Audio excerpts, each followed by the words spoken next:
And this is YouTube blank.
Stand by. Rolling the camera. Straight into the camera.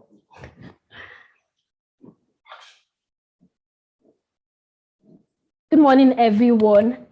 I sincerely apologize for starting late. It was due to technical issues beyond our control. Once again, we apologize. But thank you for coming on board really early.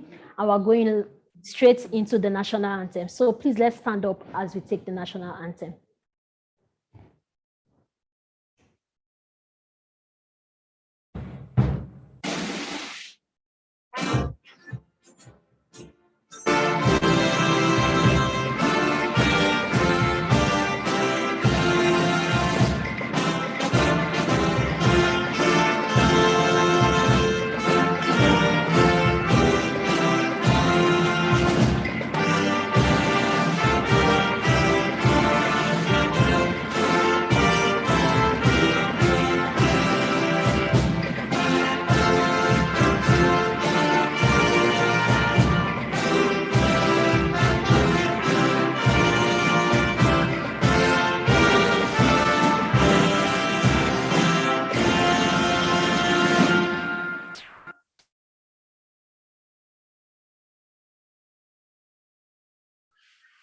My dear compatriot corps members, it is my pleasure to address you all today on this occasion of the virtual live pitch ceremony of the Farmers for the Future Cohort 3 final competition, sponsored by the British American Tobacco Nigeria Foundation. Let me begin by expressing our profound appreciation to the management of the British American Tobacco Nigeria Foundation for initiating this laudable program through which our core members are empowered with startup capital to establish their chosen businesses. This gesture goes a long way in assisting the scheme to achieve one of its major objectives, which is to build the spirit of self-reliance in the Nigerian youth and encourage them to contribute their quota to the economic development of the country.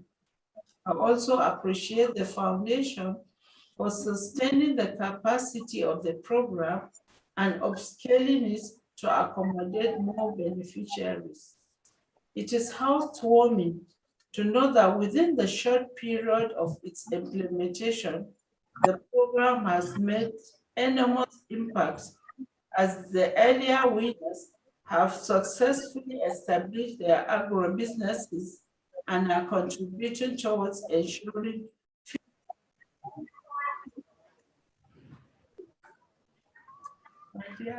Good morning, ladies and gentlemen, and thank you very much for joining us at the live pitch for the Farmers for Future, brought to you by British American Tobacco Foundation and Faith Foundation. I'd like to say a big welcome to you on behalf of Faith Foundation. Faith Foundation is a not-for-profit organization supporting businesses to start, to grow, and to scale. And we're excited to be partnering with the BAT Foundation to bring this pitch competition and the entire Farmer program to you. We bring you greetings from the management and the foundation. Particularly, we want to give the entrepreneurs today good success as you pitch.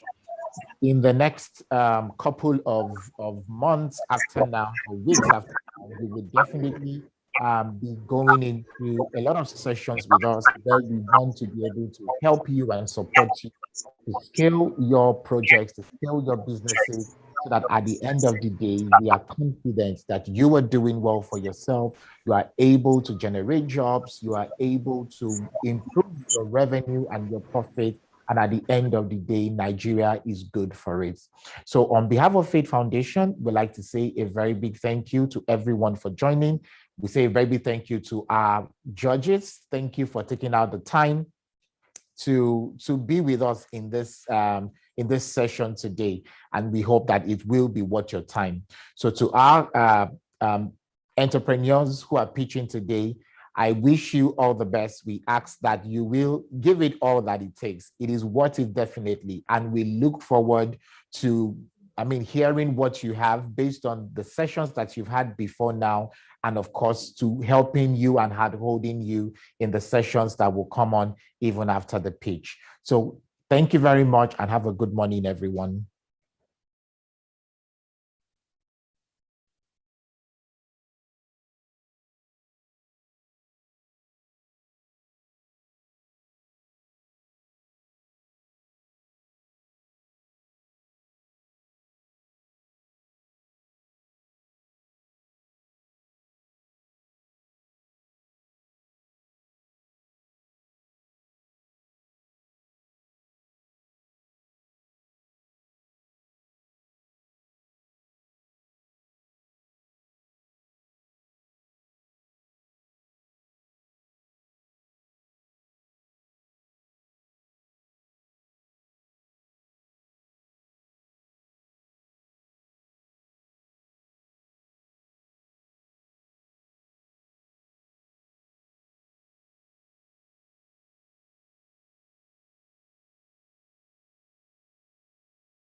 There's a story to be told, a future to behold. There is more to who we are than what they hear.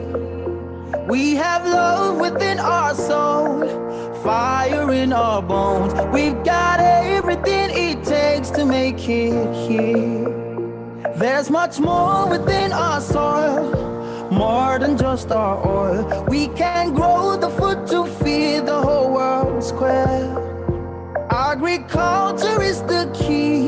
There's treasure in the trees. The time is now, the land is green, wealth is here. This is our nation, this is our land. Nigeria is ours. We have everything we need. If we could only see, the time is now, the land is green, wealth is here. There are 200 billion dreams. Any one of these is able to begin a spark and change the world. There's innovation everywhere, from Abba to Ife to Kaduna. The land is green, the wealth is here. Yeah, this is our nation, this is our land. Nigeria is ours. We have everything we need.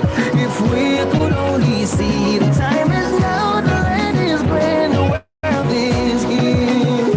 If you take a look around, from the north to south, there are opportunities to make it here. But if all you ever dream is to go overseas, tell me how you'll ever know that wealth is here. This is our nation, this is our land. Nigeria is ours. We have everything we need. If we could only see, the time is now, the land is green, wealth is here. Oh yeah. So this is our nation, this is our land. Nigeria is ours. We have everything we need. If we could only see, the time is now, the land is green, wealth is here.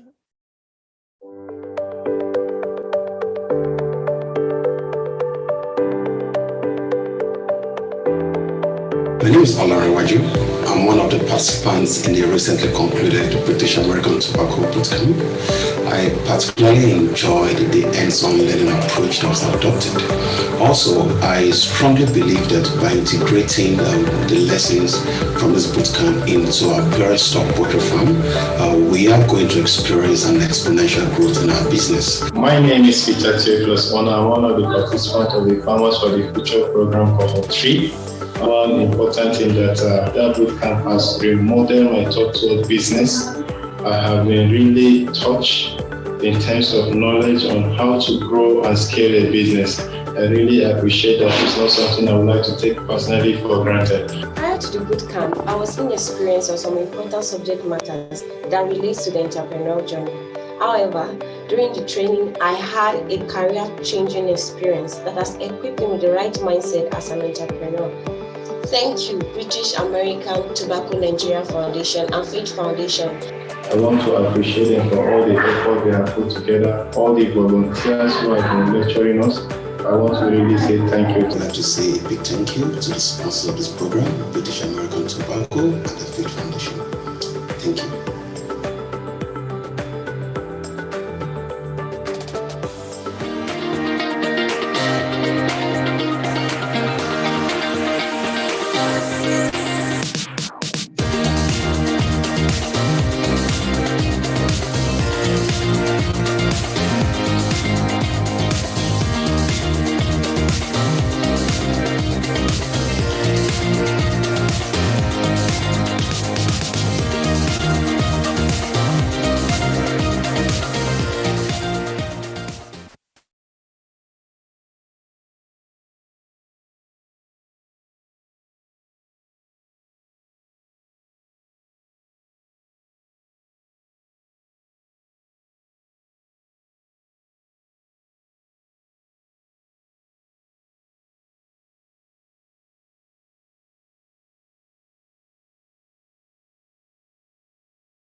Everyone, I hope you enjoyed the played from about F4F to the pitch highlights, where the 6 finalists were able to share some of their experience during the boot camp. We have the 3 weeks boot camp.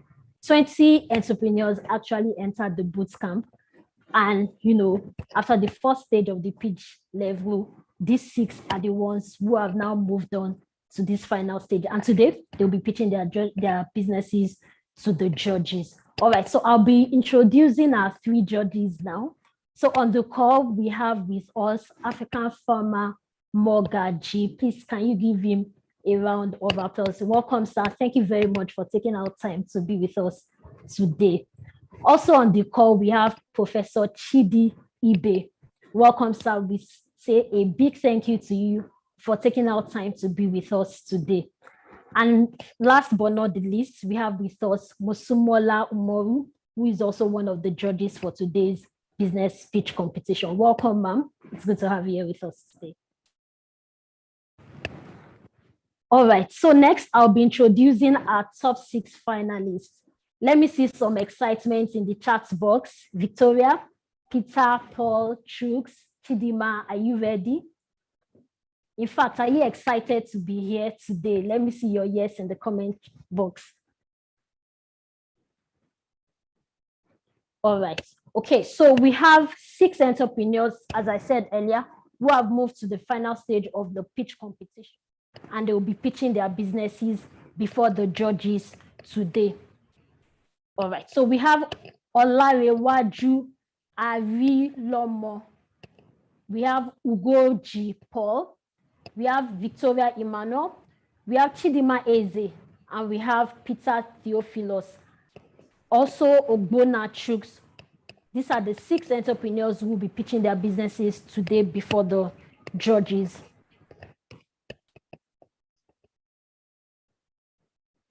All right, so we wish you the very best, all 6 of you. We'll be going into the business pitch competition right now. So our judges are ready, and so are the entrepreneurs who will be pitching their businesses to the judges, as I said earlier on. And we already have the order to which they will be pitching. So entrepreneurs, please take notes, know when you are coming up. The pitch order has been shared with you, so you can just take a look at it again so that you know when you'll be coming up. And remember, you have 10 minutes for this stage, 2 minutes for us to put up your pitch video, which the entrepreneurs had pre-recorded and shared with us. So we'll share that for 2 minutes. Afterwards, the entrepreneurs will have time to interact with the judges. The judges will ask questions, all 3 judges, and when they are done, the entrepreneurs will respond to all of the questions together. So once again, 10 minutes, 2 minutes to pitch your business using the pitch video that has been pre-recorded. And once you are done, you have time to respond to the questions which the judges will be asking you. So please listen attentively, pay attention, and we wish you the very best in this next stage of the business pitch. Thank you.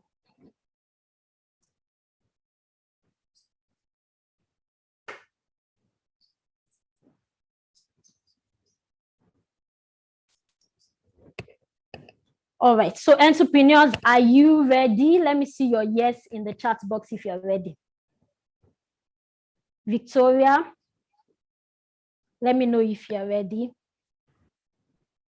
Peter, Paul, Chidima.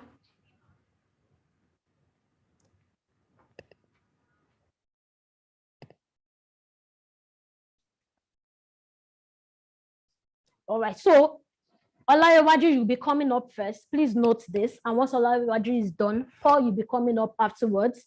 Then Victoria Emmanuel, you'll be the third to pitch your business. After which Chidima will be coming up. Then Peter, afterwards, Chuk will pitch last. All right. So let's have Olarewaju's pitch video. Hello, sirs and ma'am. Ireland Farm is a parent stock. Ireland Farm is a parent stock poultry farm.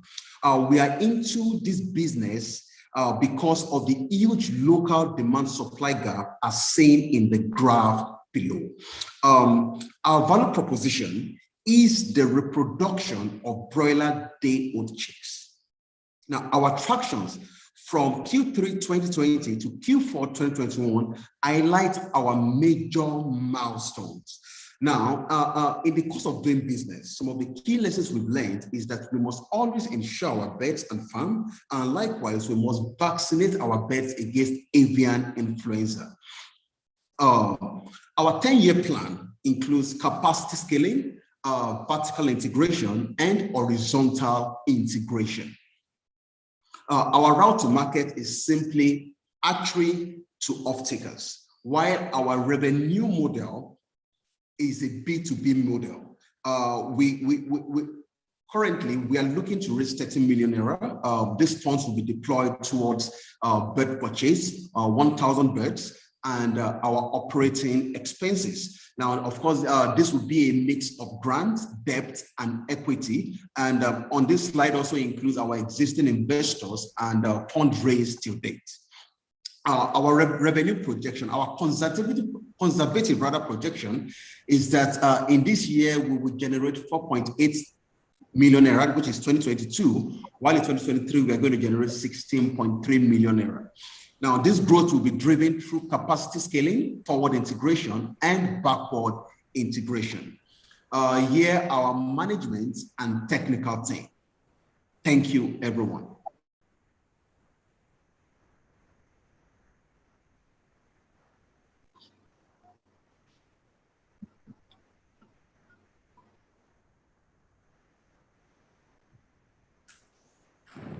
All right, thank you for that, Olarewaju. So now the judges will have the opportunity to ask you questions.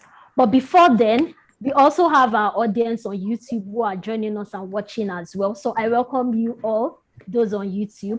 Some hashtags will be dropped in the chat box. Please click on it and use them to post on social media. Let people know that something amazing is here. Share it with your fellow entrepreneurs, okay, where they can also come on board and learn from this business pitch. All right, so I'll be calling on African Farmer. So you go first to ask Olarewaju question. Olarewaju, are you ready?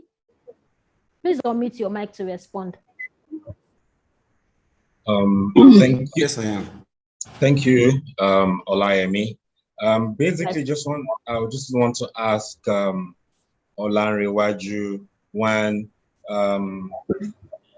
what are you trying to achieve? You're not so clear in terms of, I can see it's a breeder project.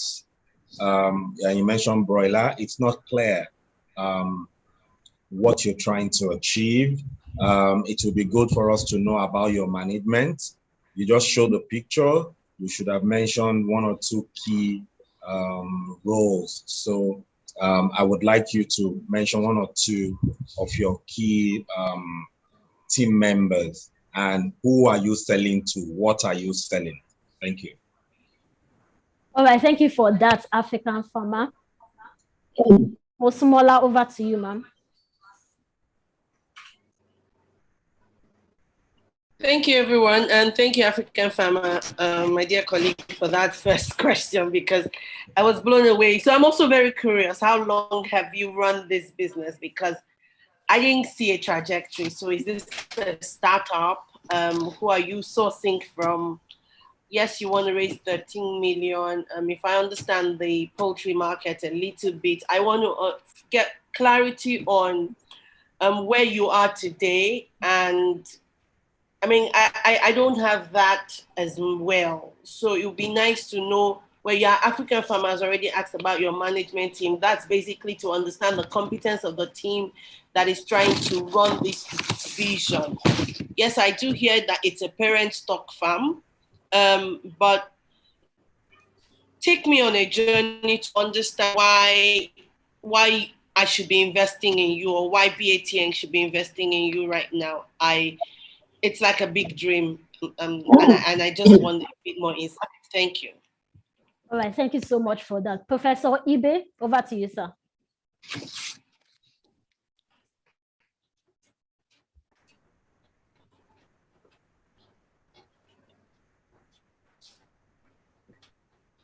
Hello, Professor Ibe. Yes, hello. Hello, sir. We can hear you clearly. Good morning, sir. Morning. I'm still struggling to have very clear indications from, right now I can see my video is turned on. I have had to struggle a little bit to join this meeting for some very strange reasons. Regarding this particular presentation, like the two previous speakers, I don't have clarity on a lot of issues that define entrepreneurship. So if this guy is live, I would like him to take two. That means rewind and summarize the highlights that if I was an investor would convince me of the necessity to pitch my tent with him. So I don't have clarity in terms of the presentation. I saw slides going, and that seemed to be it.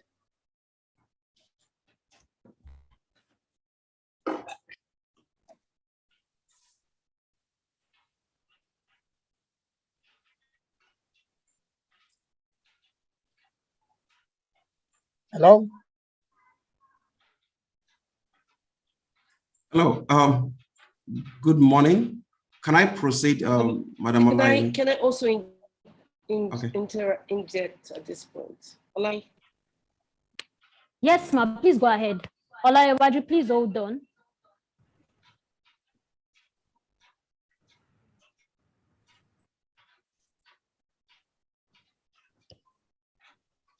Can you hear me, Miss Umoru? Okay, so because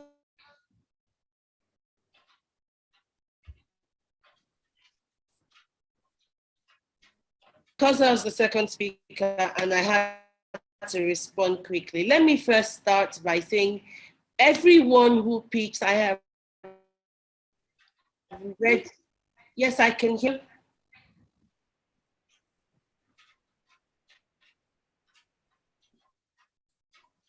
Hello, Miss Mo. We lost you for some beats. I think your network. I guess you should go ahead and respond, Olaiwaju. Go ahead and respond.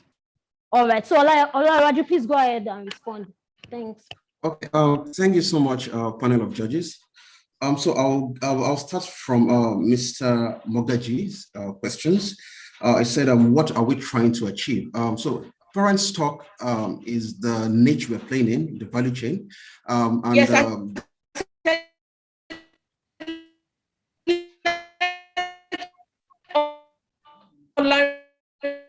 Olaiwaju, go ahead and respond. I'll pass it. Yes, okay. We got that. We got that, ma'am. Thank you. Olaiwaju, please go ahead. All right, so also the particular breeds are breeder broilers, and what they do is it's like saying a mother to a child, right? So breeder broilers are they reproduce chickens. They lay eggs that are then hatched in hatcheries to breed broilers. Rather, broilers are the meat birds that people buy for consumptions. That's the niche we're playing in, parent stocks. In terms of our management team, our technical partner, who we partner with for breeding the birds from pre to post-production, has over 33 years experience in the field. Our farm attendants, likewise, has over 15 years experience in the field. Our board chairman, aside from being a finance expert, which he contribute that as part of his equity contribution into the business. Likewise, he has agricultural businesses that he runs, and is able to onboard his team to also facilitate the business operations. And that also includes me as well. I have some experience, hands-on experience in agricultural products, and as well marketing and sales experience. Then he said, who are we selling to? Our market is a B2B business structure. As it is, we have we've onboarded two off-takers who, upon hatching our eggs and hatching them, now they're formed into broilers. We don't take them out of the hatchery, they off-take them from the hatchery directly from us. So we don't even get to see the birds before we receive the fund in our account. So we have that partnership with them, and once we've engaged more off-takers as we increase in capacity, and who are even willing to sign memorandums of understanding with us, given, if we're able to do substantial volume for them to off-take with us. What are we selling? We are selling broilers, right? So that's what we are selling, broiler chickens. So now I'll move next to Madam Mosumola. How long have we been in this business? We started in 2019, apologies, we started in 2019 actually, September 2019. Where are we today, right? So in 2019, we started with 300 parent stock breeder broilers. Currently, we have 230 parent stock breeder broilers, and our aim is to scale to 1,000 parent stock breeder broilers by the end of the year, before the end of the year, rather. Where are we going to, right? And that also includes where we're going to, which is a mix of capacity scaling, that is scaling in numbers, backward integration. Currently, 60% of our cost goes into feeding. So part of our strategy is to build our own feed mill for the purpose of producing for ourselves, and in the long run, commercializing that even for third-party usages. Of course, in terms of our revenue to date, we generated 3.5 million naira in revenue. In terms of cash at hand, we have about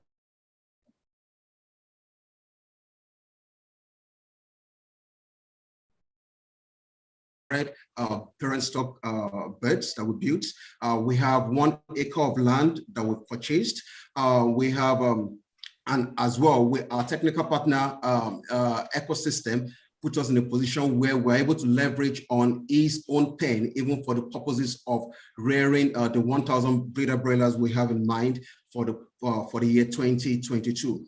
Aside from that, I think that kind of answers the question. And then to Professor Chidi Ibe, sir, you said summarize the highlight of the presentation. So really, like I said, we are into parent stock, and parent stock is because the problem we are trying to solve is to provide meat birds into the market. There's a huge demand for chicken meat, and for us to do that, we have to go higher up in the value chain, as why we are positioned to produce that product for the market. In terms of let's say lessons learned, up to date. Yes, we had an incident last year, which was avian influenza, bird flu. It's a crisis that went across Nigeria, and even currently it's affecting them greatly in the United States. And part of the lessons learned for us was that avian influenza vaccine, though it's scarce, but yet we've been able to secure a deal with one of the suppliers, even for the purposes of providing that vaccine to our birds. So that affected us last year, because when the vendor struck, I mean, this was post-production, it wiped out our farm. Afterwards, we had to onboard new set of birds, and yes, we were able to get the deal for the vaccine, and of course, work with an insurance company for the purpose of insuring the farm. Aside from these, in terms of financing to date, we've raised a total of 6 million naira, 4 million in equity, and 2 million in debt investments. Currently, we have a 3 million naira debt line. If we are able to raise other source of funds, right, to match that. And I believe that's part of the core reasons why we are here today, in order to raise that fund to access the debt line. This debt line is from one of our current investors, Stockton Capital. They're willing to invest more if we are able to raise more money for the purpose of expanding or scaling the business. Which really brings us to what we're going to use the money for. Primarily, this is for capacity scaling. We have the infrastructure in place, we have the team in place in order to facilitate this, but we need the funding for the purpose of scaling up. Yeah, I believe I've answered all the questions. Waju, I strongly believe the judges have been able to get a brief overview of what you do and all of the questions they've asked you. So our judges, are you satisfied with his response? African farmer, Professor Ide Mosomola. Yeah, I would just like to ask him basically two questions. Olarewaju, what happens to you if you don't get out of the avian flu challenge and you are hit again this year? You've mentioned insurance. I would like to know, how much is insurance per bird, and how much is insurance against bird flu? That will help me take my decisions. Thank you. All right, thank you very much for that, African farmer. So Olaiwaji, in 30 seconds, quickly respond to this question. So what if we don't, what happens if we don't get out? So I mean, currently what we've done is the current birds we've secured vaccines against avian influenza. So we've injected them twice, which will help us mitigate or even prevent outrightly the effect of this going forward. And in terms of insurance, currently on the 230 birds, we are paying 140,000 naira on the insurance, and an additional 100,000 naira for avian influenza. So a total of roughly 230,000 naira for insurance. Judges, please call him appropriately while the next person gets ready. Paul, you're coming up next, so please get ready. So our judges, please use the scoring sheets. There's also a comment section there. Please feel free to input comments and feedback for the entrepreneurs. Thank you. Paul, are you ready? Yes, I'm ready. Please unmute to respond if you can hear me, Paul. Yes, I'm ready. All right. Okay. So you're coming up next. Get ready. Please, let's have a speech video. My name is Paul Ugoji. I'm the founder and lead farmer at Net River Fish Farm. Net River Fish Farm is a commercial fish farm located in Port Harcourt. We are currently into the production, processing, and sale of African catfish. We've identified three major challenges that exist in catfish production and distribution in Nigeria. They include limited access, market resistance, and unhealthy food. The cost of catfish in Nigeria is relatively high due to the low level of production in the country. Also, most consumers of catfish consider fresh catfish to be slimy and unattractive. And when the middlemen try to process these catfish, they do it using firewood and smoke, which introduces a high level of hydrocarbon into the fish, making it unhealthy for consumption. We plan to tackle these challenges by upscaling our level of production to cover up for the deficit of catfish produced in the country. We would also process fresh catfish using mechanical drying, zero smoke, and packaging to reach a broader market segment. We're also developing a full stack management system with an integrated e-commerce platform to market and sell our products. Our solution cuts across multiple SDG goals. The integration of technology in our farm gives us an edge as we're able to manage inventories. My name is Paul Ugoji. I'm the founder and lead farmer at Net River Fish Farm. Net River Fish Farm is a commercial fish farm located in Port Harcourt and sale of three major challenges that exist in catfish production and distribution in Nigeria. They include limited access, market resistance, and unhealthy food.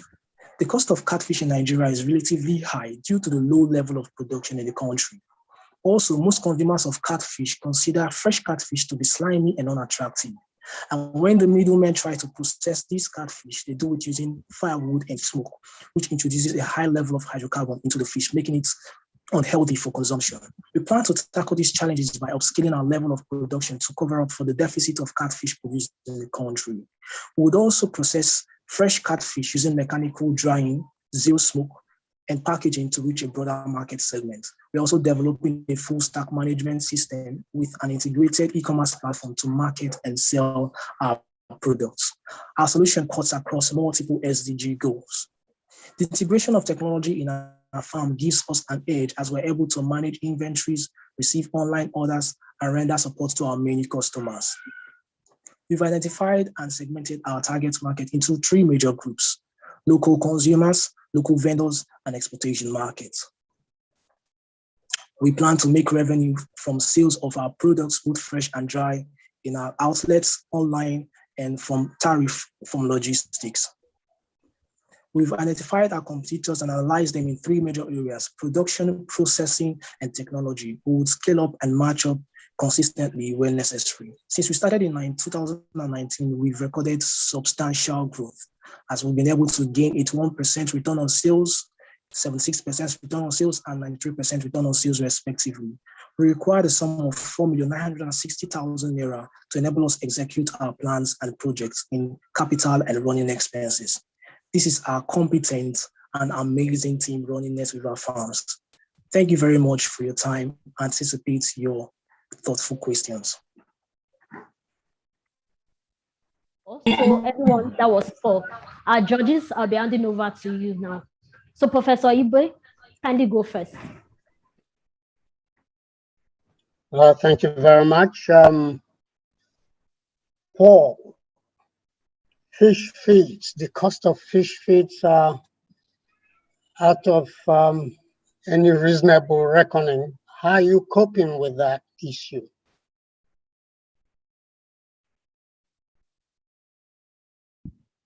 Hello, Paul, did you hear me? Yes, I'm with you. I can hear you, sir. Yes, I'm asking you about fish feeds.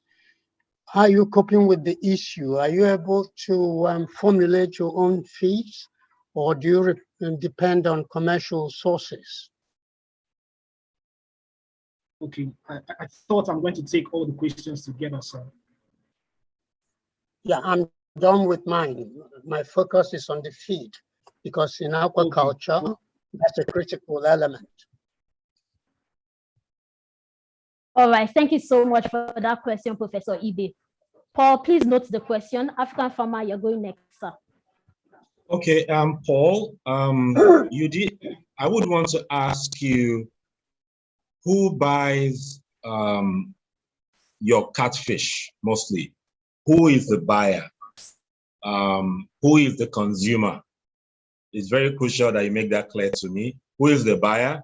Who is the consumer? And you did mention people have limited access to catfish. And I assume that's the most popular fish breed that anybody can step in. Then you made mention of inventory. The money will help you with your technology inventory. How does that add to customers? How do customers benefit from your inventory? I think I'll just stay with that. All right, thank you very much for that. Mosumola, Over to you. Thank you, Paul. Again, I want to say all of you, well done for putting all your thoughts together. However, Prof has asked you, how are you coping with feed? I do not have direct numbers on your production volume as it stands. It will be interesting to know how you plan on scaling to get up to 6 tons, but I don't have insight on what volume you're currently producing. I do see that you're generating certain amount of revenue, and you want to scale up. What you're saying here, your projection is that you'll be doubling your revenue if you're able to raise 4 million naira. I really want to understand how that is going to happen, because I know cost of production today is at an astronomical state, and I also know that there's a lot of catfish in the market. So how do you intend to transition this period? So give us some more insights on how you're sourcing your feed, how what volumes you're doing, and yes, how you're going to manage that transitional phase. Thank you. The timer is up. You have just 6 minutes, 30 seconds to respond to all of the questions. So over to you now. All right, thank you very much, the judges. I appreciate your honest feedback. I will start with Mr. Mogaji's question: how do we source our feed? Yes, the cost of feed is a major challenge and a major factor in the production of catfish in Nigeria, because most of the feed we have are imported, and the economic rate of the country is affecting the importation of this feed. So what we've done in the past 2 years, we've partnered with local fish producers, the people who combine these fish formulas together, and we've been able to make up with locally made feed to compensate for the cost of our foreign feed. So while we take the foreign feed for the first 2 months, which boosts the level of growth of the fishes, we now introduce the locally made feed to match up for the rest of the production, substituting them sequentially. So we still plan to go into the formulation of our own feed. I've undergone a 1-year training in modern agriculture, so I've learned how to formulate locally made feed. And in the next 1 year, we will also be introducing that into our fish farm to subsidize the cost of feed. And the second question, I'll go to Ms. Bibola's question. Currently, we have 3 concrete ponds, each having a capacity to hold 1,000 fingerlings from start to finish. What we do is we increase the level of the water as the fishes increase in size. It's a very, I think 30 by 30 meters fish pond. And we want to upscale, and one of the innovations we'll be adding is we want to produce catfish to cover up for throughout the yearly production. So we'll be staggering our production. We need the 5 plastic tanks to help us. So once we introduce our new stock at the inception, after a month, we introduce a fraction of fishes for the next month. So once we cover up for the first quarter of our production, the next month we have another set of fish ready for our customers. So this will require extra ponds to be able to sort the sizes of fishes to continue this production. And we would also be upscaling, because the catfish is very much in the market, we know. And the thing is, the limited access is due to the constraint it takes people to get to these fishes. Some people will need to go to the market to get to the fishes, and they might just turn down that desire. So what we want to do is we are introducing technology to help us put our farm and our brand in front of our customers. So they're able to, we would also be leveraging on digital marketing to sell and promote our brand and products. So they are able to place orders from social media, which will be directed to the integrated e-commerce platform. Then place order, and we, with our partnerships with different logistics companies, will be able to deliver these products to their doorstep or desired location. So for the scale up, finally, we want to be able to register the brand such that it becomes a household name. So we do not want to follow the conventional method. We are throughout our level of production, we are taking very careful measures to ensure that our products are healthy and quality to reach even the international market. We've also come up with a very unique branding style that we sell outside of Nigeria. I believe I've been able to answer basically the questions. Thank you very much.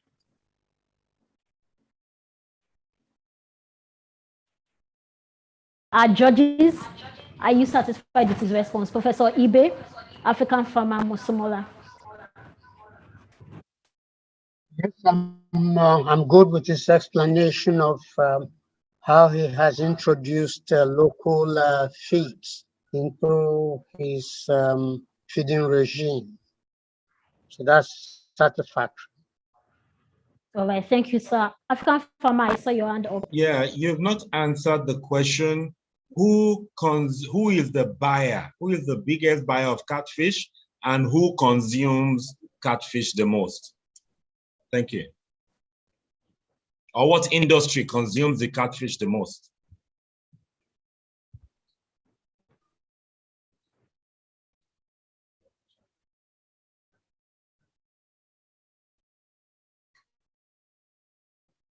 Paul, did you hear him?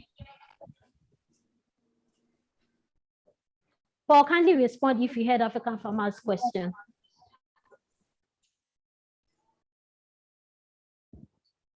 Hello, Paul, are you there? All right, so I think Paul's network is having some challenges, so we'll move on from Paul. Our judges, please call him. Okay, you can also leave your comment in the scoring sheet so we can share it with Paul later on. Thank you very much. While our judges call Paul, Victoria, get ready, you're coming up next.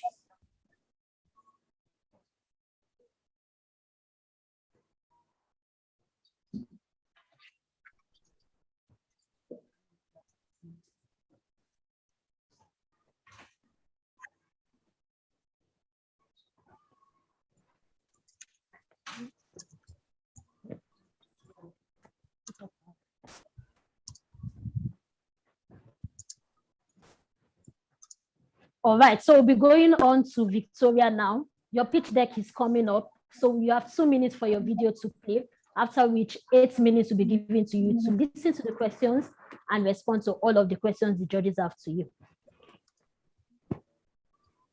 I grew up in the Confluence City where the abundance of fish was the norm. Sadly, in recent time, I have seen fish scarcity in its ugliest. It is the passion to provide solution to this scarcity that bettered Sovika's Enterprise.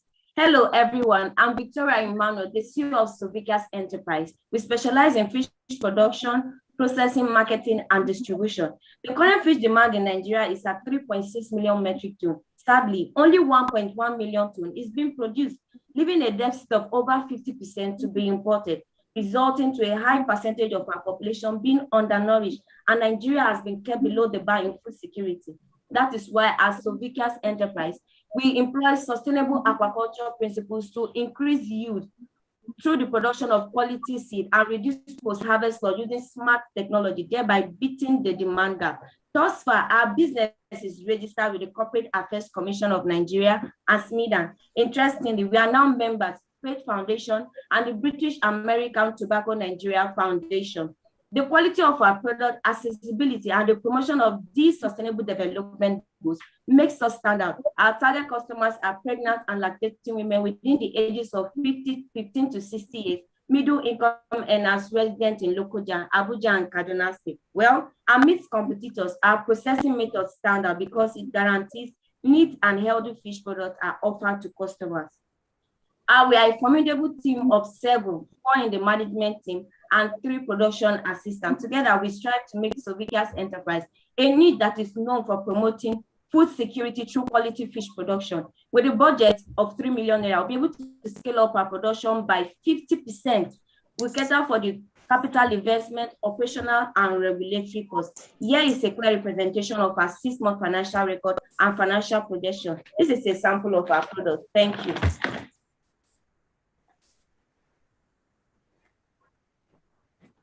All right, thank you for that speech video. Professor Ibe, over to you so you can answer our questions now. I wasn't really very clear on the type of fish that you're producing, but with whatever the case, I would like to know how you source your fingerlings. Do you have the capacity for hatchlings in your farm, or do you have to depend on outside suppliers for your fingerlings? The other question I have is the same as I asked the previous presenter as to how you deal with the issue of astronaut.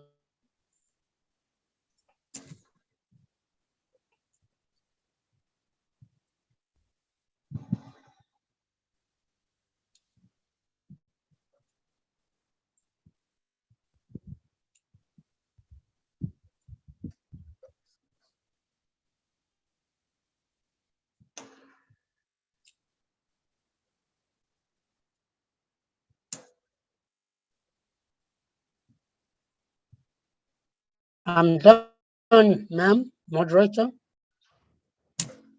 All right, thank you for that. Can everyone hear me now? Yes, we can. All right, so well, Ms. Sumola, over to you. Yeah, the last question. So his last question was going to be my first question. How do you source feeds? Do you hear that now? How do you source feeds? Because it's a major input, and how do you source your fingerlings? Do you have a hatchery in-house? I'd like to understand your team better. I did see a picture of everyone. What's going to change? My other question then would be, what's going to change if we understand how you source your feeds and how you get your, whether you have your brood stock, you hatch yourself, or you buy fingerlings from the open market. I'm curious to know, you spoke about SDGs and your processing method, making your products unique. I did see your packaging bags. I'm curious, how do you store them? Are they regular seals? Are they vacuum seals? And what processing method do you adopt? Why should the consumers buy your product today over what is currently up in the market? When you answer each questions around feed sourcing, it would explain to me what volume. It would give a bit more insight into understanding where you are and what you're doing. I want to know why your processing method is different. What are you doing differently? And if you have actually taken your fishes to the lab, what is the current carbon content from your last results, your last lab check on your product? I want to know. And then I want to know the moisture content of your fish, of your product. Thank you.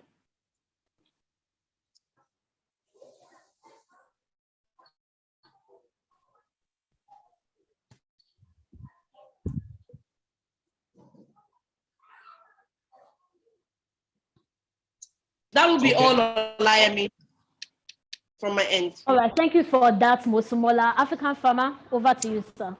Okay, Victoria, I would want to ask you that why target pregnant and lactating mothers? I believe fish give protein. Why target them?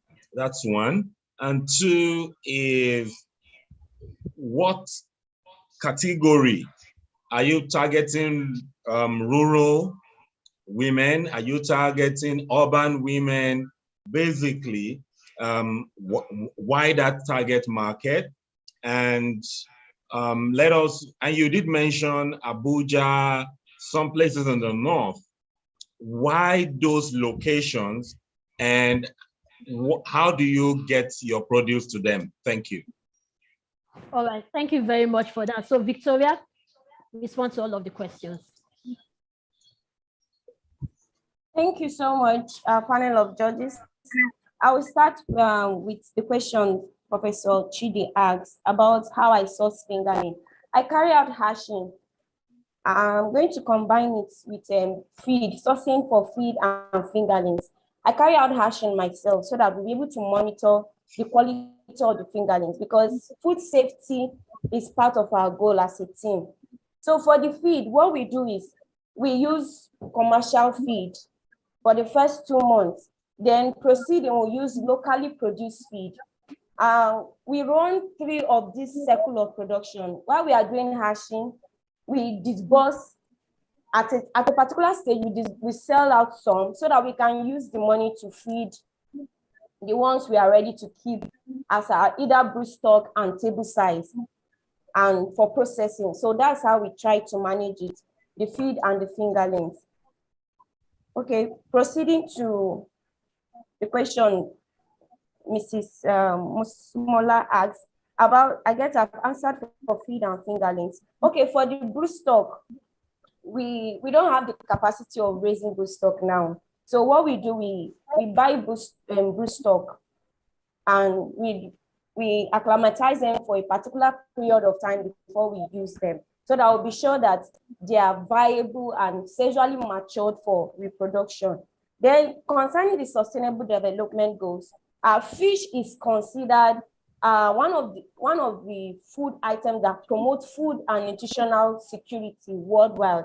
And our processing method is in line with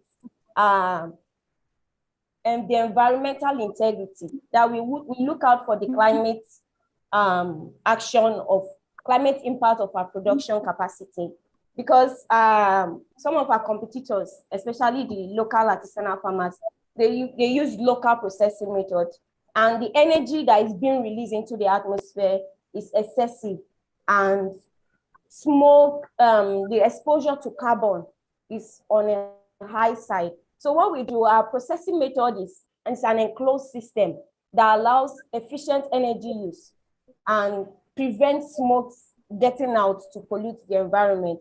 Then no hunger.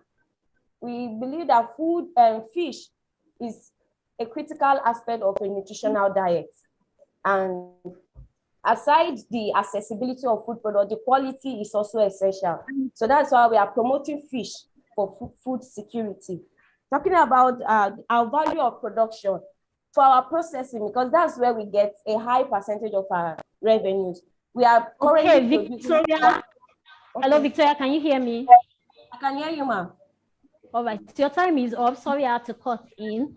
If you have more responses to the job for the judges, please drop it in the chat box. The judges will also leave their comments for you in the scoring sheets, and it will be shared with you. Okay? Thank you, ma'am. All right. So our judges kindly score Victoria appropriately. Chidima, you're coming up next, so get ready. Thank you.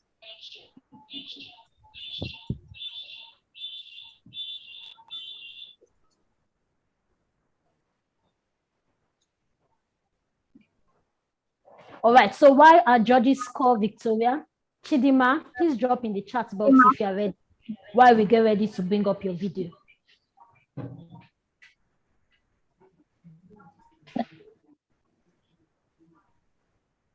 All right, so please let's put up Chidima's video.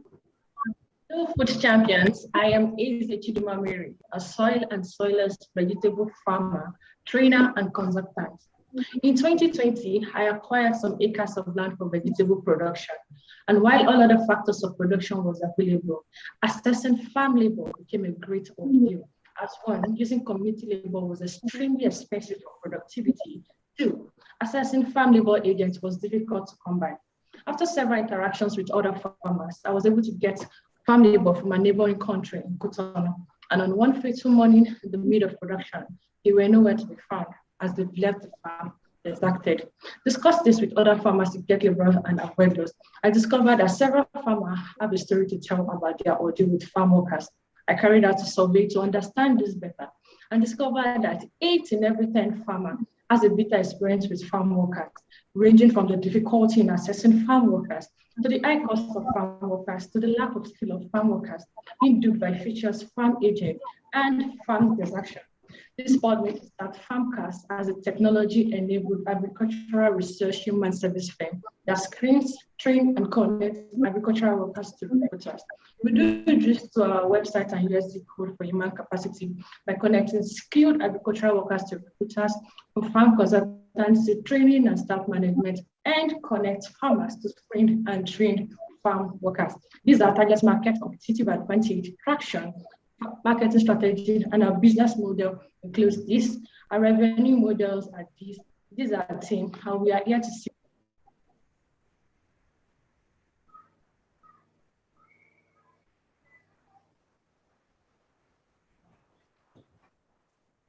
All right, thank you for that video, Chidima. So our judges, you'll be asking our questions now. Musumola, you're coming up first.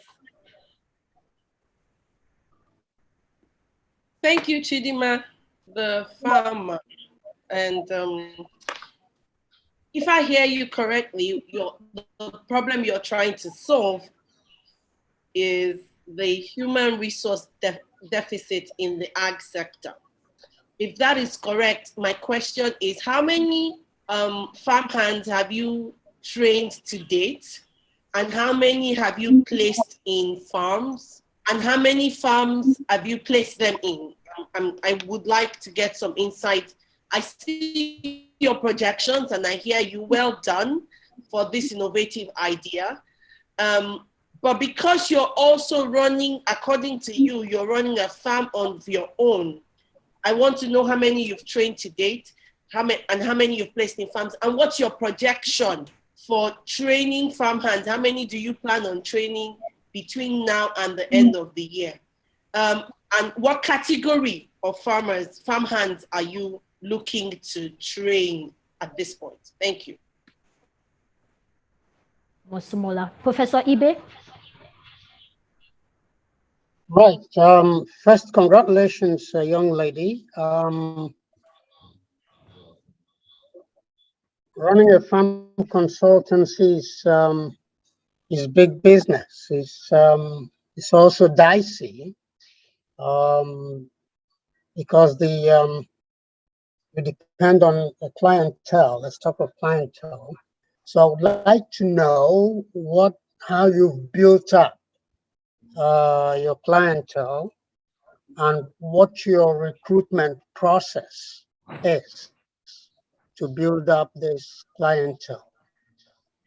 How do you advertise your own farm as a model farm to be able to capture your clientele?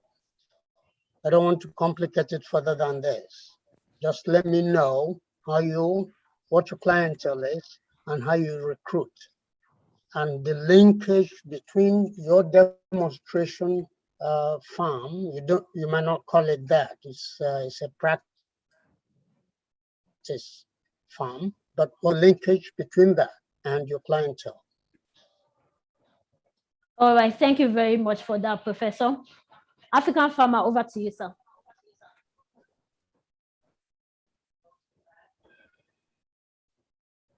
Hello, African farmer, can you hear me? Yes, I can. Okay. Yes, right, so Chidima, your project interests me, but your numbers contradict your project. Why are you laughing? So basically, you have projected that your business gives agri-entrepreneurs, farm labor, farm hands. And when you check your projections, consultancy will give you 4 million. The ag worker itself will give you 1 million, and training and certification will give you 500,000. So I like to know what really is your business. Is it the consultancy or the farm work? If it's the farm work, I will expect it to bring in more revenue because it's your focus than the consultancy. So this is supposed to help me take my decisions. Thank you.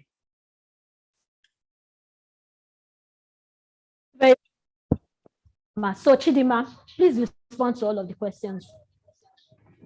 And please note your time is running. You have about 5 minutes to respond to all the questions.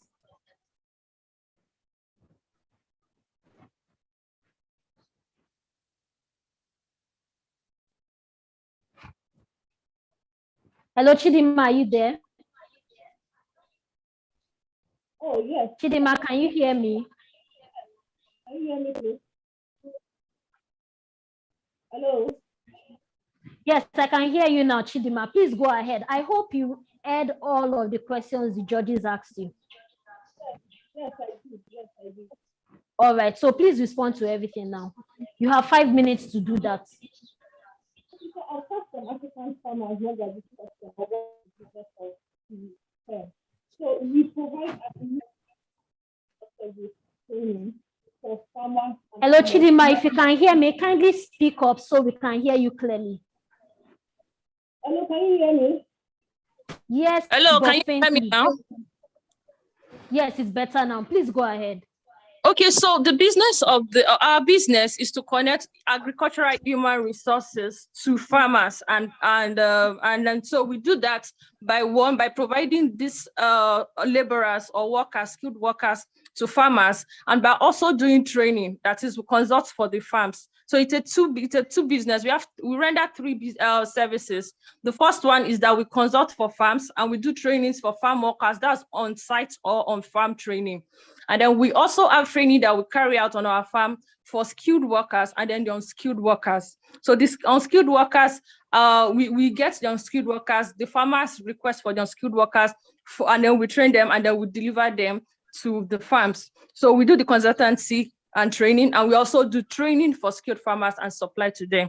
And then I'll go to ma'am's question. Our question is, how many ants have we trained so far? So far we started the business this year, January, and so far we've been able to train 5 farm ants, and we link them up with 3 farms so far. That is, we play them on 3 farms so far, and at the moment we're also consulting for 3 farms at the moment.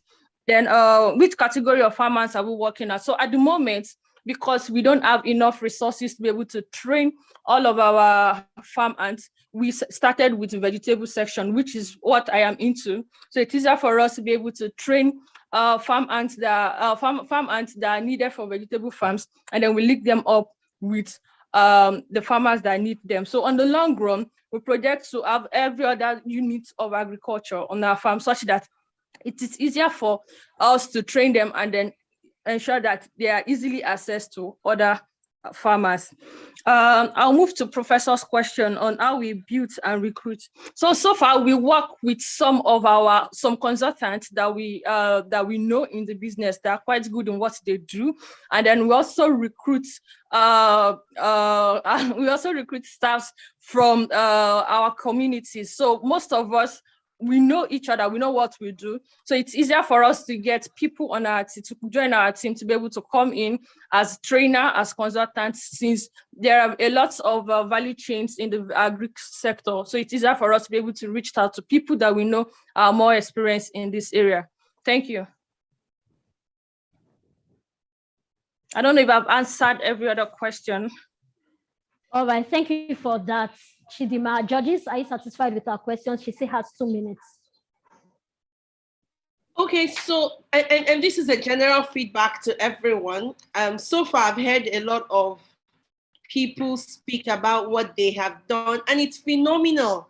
I mean, if I'm correct to hear that your youth corp members, but I think that there's something missing, and I want to address it, and I'd like my other colleagues to speak to it. many of you still need tuitions. And I love your enthusiasm and your excitement about running and starting your own ventures. But from the feedback so far from the three speakers, it's evident that there is that missing middle. You need to get a lot more embedded in the practice of agribusiness.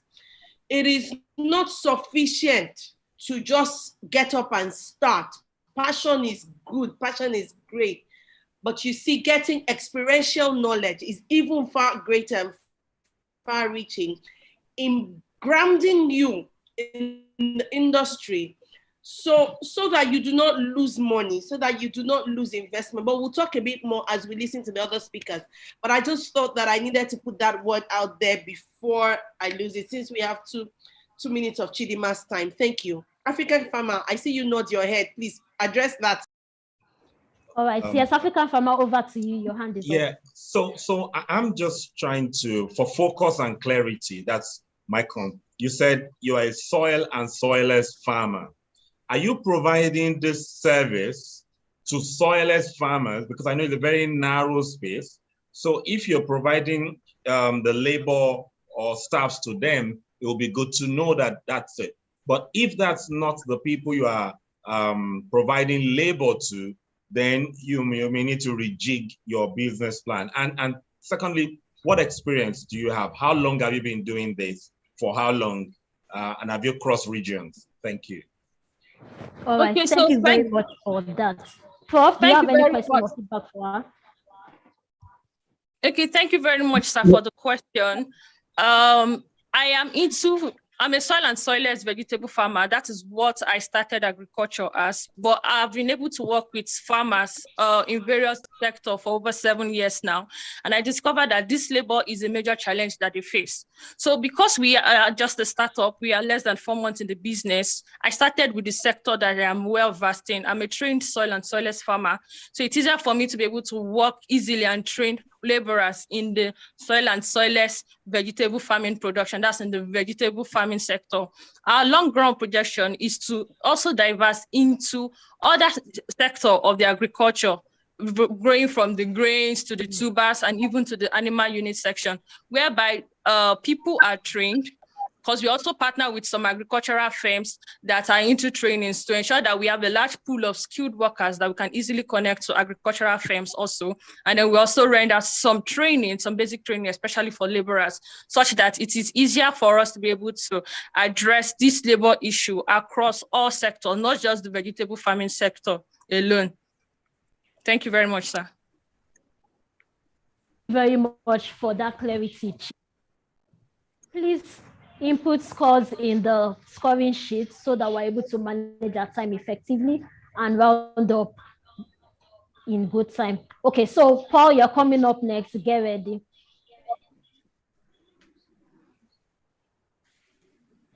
Okay, once again, our judges, please note that it's a Google Live document and you can input your scores right now so that we can then receive it at the back end. Also, comments can be given to the entrepreneurs after the business pitch. We can share it with them so they can note all of your comments and feedback. Paul, please get ready. You're coming up next. Okay.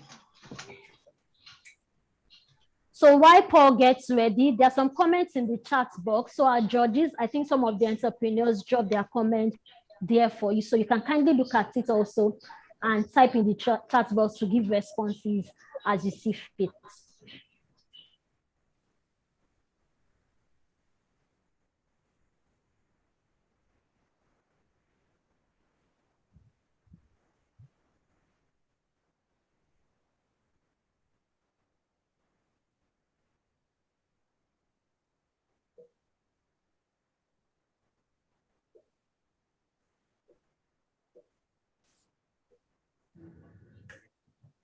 All right, so sorry about that. The next person pitching is Chooks. So Chooks, please get ready. You're coming up soon.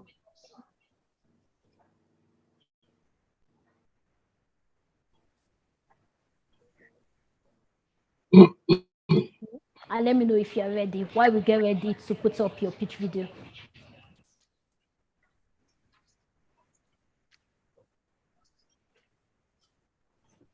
Hi, Chooks, are you there? Hello, Ma. I think from the serial arrangement, you skip me after Eze Chidima.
All right, Peter, are you on the call? Kindly respond if you can hear me. All right, so Peter will be taking you now. Chooks, please get ready. You will come after Peter. Okay, so let's have Peter's video up. Hello, everyone. My name is Peter Cheflos, and I'm the founder of Pet Farms. At Pet Farm, we produce maize, soya beans, and wheat, and we process them into poultry bed feed for farmers in Benue State in order to enable them remain in their business and also grow their businesses due to the high cost of this feed in the state. Over the past years, we were able to raise over 7,000 beds and maintain 5 customers, and also we were able to acquire our permanent site for our farm from the proceeds of Pet Farms. The problem we are trying to solve is that of the shutting down of over 70% of farms in Benue State due to the high cost of this feed in the market, also which lead to unemployment. Our solution is simply by producing this feed in Benue State. We are going to eliminate completely these factors that harness the high rise of this feed, which is logistic from the state of production of this feed to Benue State and also interstate agricultural regulatory bodies.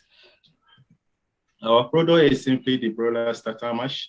We offer a qualitative broiler starter mash with a very high proteinous content at a very lesser price, which cannot be found anywhere in the state with a price decrease of 35%. Our audience are farmers between the age of 18 to 65 years who are faced with financial constraints of buying this feed to raise their bed, who are also able to raise between 1,800 beds to 3,000 beds per annum. Our channel is simply the radio station, the Joy FM Otoko 96.5 megahertz, the Facebook and Instagram. Our competitive advantage is that our product is highly qualitative in the market and at a very lower price. We make money through the following revenue streams: making money by sale of beds made by our farms, and also making money by the sale of this feed to other farmers, also by vaccine administration and consulting. Our team includes Peter Theophilus Honor as the Chief Executive Officer, Paul G. Todogu, Ahmed Sunday, and Idoko Benedict, as you can see with their experiences and qualification in this slide. Pet Farms take the sum of 3.1 million naira in order to produce each feed at a very large scale and also enable us to produce the pellet grower machine. We have over 500,000 naira liquid cash to pursue this expansion, and our projected revenue for this first year is timed at 8,152,800 naira. Our major need here is a pellet making machine that can produce 600 kg of feed per hour, and it is being sold for 1.7 million naira. Thank you, as I anticipate your question. Thank you very much for that, Peter. So our judges will be asking you questions now. Note them. African Farmer, over to you, sir. Okay, Peter? Yes, sir. Okay, so you say you're trying to make the price of feed lower, if I'm right. Yes, sir. How? You've not said how. You've just told us what you want to do. It would be good to know how, because maize, soya are the most expensive and constitute about 50% of any feed. So are you a commercial producer? How are you doing that? How are you competing against the big four in the sector? Then your market segmentation, 18 to 65. I want to believe you are under 40. So how do you speak to 65? It will be good to let us know that strategy also. Thank you. All right, thank you very much for that, African farmer. Mosumola, over to you.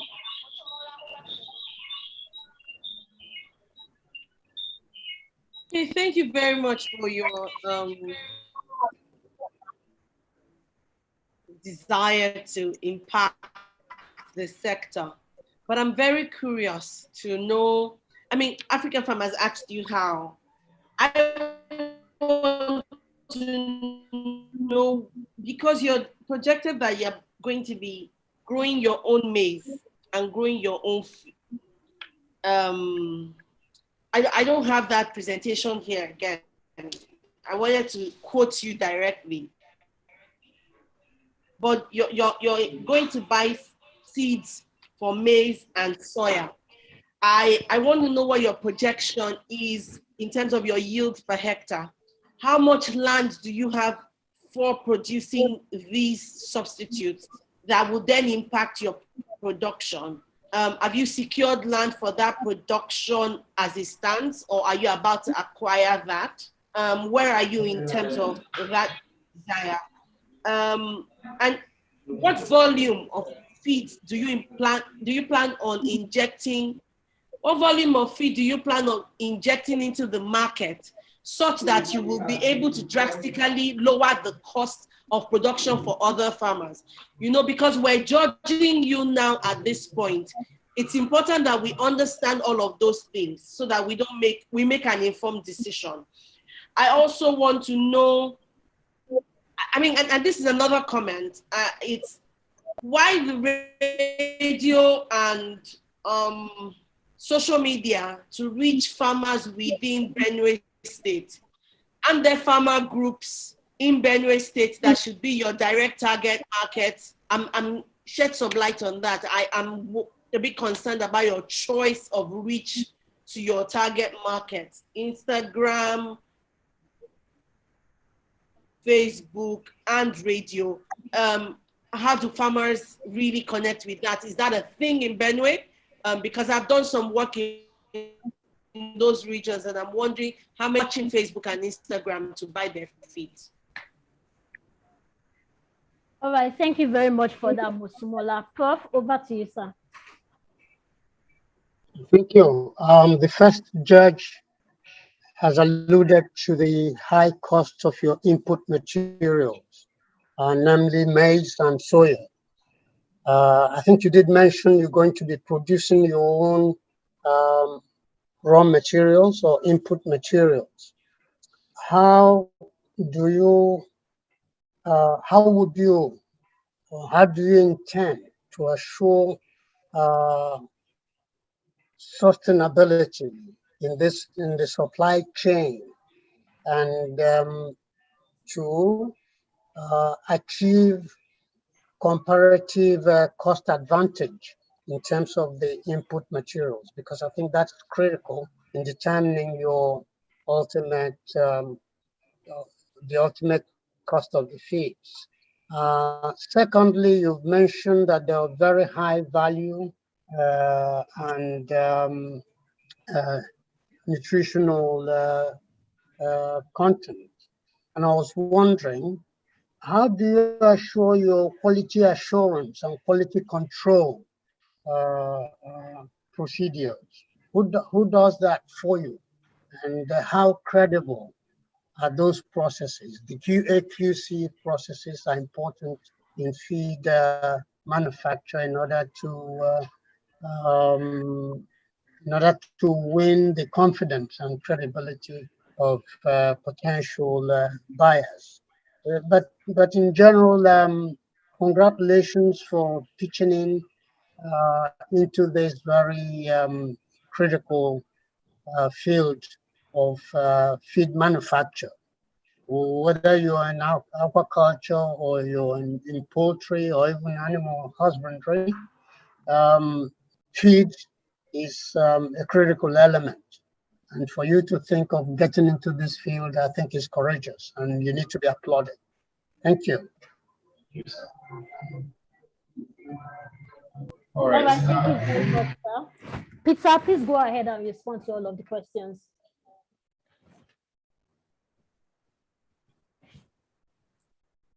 Hello, Peter, are you there? Yes, I'm here, man. The first question is, how do I make the price of my feed lower and how to deal with competition? So, from our findings, what makes the price of this feed higher in the market production to Benue State? Not only the cost of logistics, there are interstate agricultural produce regulatory bodies that before you pass, let's say, the state to which the feed is produced to Benue State, there are so many of them that you will meet on the road, which you must pay their dues. Now, this dues is being added to the feed, and also logistic fee is that transportation. By the time you get Benue State to Benue State, it ends up getting skyrocketed in price. Now, how to make our price lower? When we produce it within the state, we have completely cut the cost of logistics to a minimal level, and also the cost of this interstate agricultural produce regulatory bodies. Nobody will block you because you are not transporting your feed outside Benue State. So that is there. We are talking about the second question that was channeled to me is land volume, land and the land space, if I've gotten it. Well, in Benue State, we have a very vast land. The land is never a problem for us, even if you want to use over, let's say 20, 50 hectares, land is available for us. We did not buy the land, it's inherited. It is our family land, it's very vast. And then the volume of feed we intend to inject to this market, if this expansion cost is being achieved, we can be injecting more than 2 tons. That is 2,000 kilogram of feed to the market per annum. And then also the question that follows that one is that why are we using radio station to reach our farmers? Now the radio station is simply for the elderly farmers. In Benue State, they are fond of listening to radios, the elderly ones. Meanwhile, the younger farmers, you can find them easily on these social media handles, especially the Facebook. Responding to the top question, how do I assure sustainability in the supply chain? Now, apart from the wheat and soybeans, the maize here, the content of maize is the highest percentage in poultry bed feed. And right now in Benue, during the wet season, you can farm maize up to 3 times. You can harvest it up to 3 times before the rainy season. So to supply, to ensure sustainability, we farm this maize in excess above the other one, since it is what is mostly, the content is higher. And then when you look at the wheat, we don't use the wheat, we use the wheat offer, the chaff from the wheat in the feed composition. So selling that wheat, again, acquire us more wheat offer to ensure sustainability. And now what is our comparative price? Our comparative price is that like the feed in the market is being sold for 19,800 per 50 kg. Ours can be sold for as low as 12,900. And we are going to make profit of over 60%, even as at that, selling it at 12,900. Then we are talking of quality control. Right now, we are not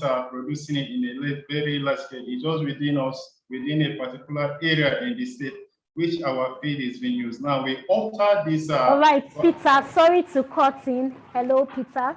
Sorry to cut in. Please, you'll be putting the remaining comments you have into the chat box and the judges will take it from there.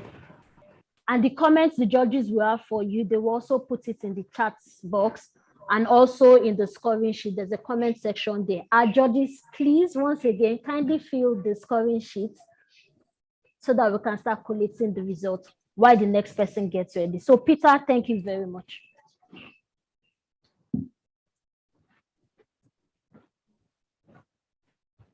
Our judges, please, if you're having issues with the scoring sheets, you can and I will address it. All right, so Chuks Ogbonna, you're coming up next. Are you ready?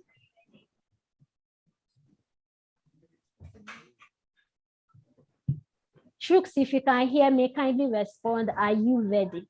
Yes, I am. All right, excellent. Our audience, I hope you're enjoying the pitch and you're gaining value for your time. You're also learning one or two things from these entrepreneurs and the feedback the judges are giving them. So while we get ready to bring up Chuks' video, please feel free to drop your comments in the chat box. We've been here for about 1 hour now. So any lessons, anything you've learned so far, please drop it in the chat box and we'll take them from there. Okay, so let's have Chuks' video now. Imagine a bag of feed that cost 3,000 naira in 2018. That same bag of feed cost almost 8,000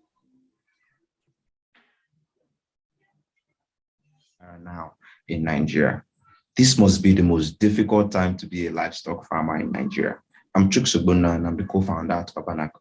At Urbanaka, we are upcycling organic waste using insect larvae to create cheaper, high-quality protein alternatives to soybeans and fish meal, which will ultimately reduce the cost of livestock feed, as well as provide organic fertilizer for organic farmers. Our process is simple and it involves collection of waste, upcycling the waste with insects, and refining our products. We are providing black soldier fly insect meal and oils to livestock feed producers.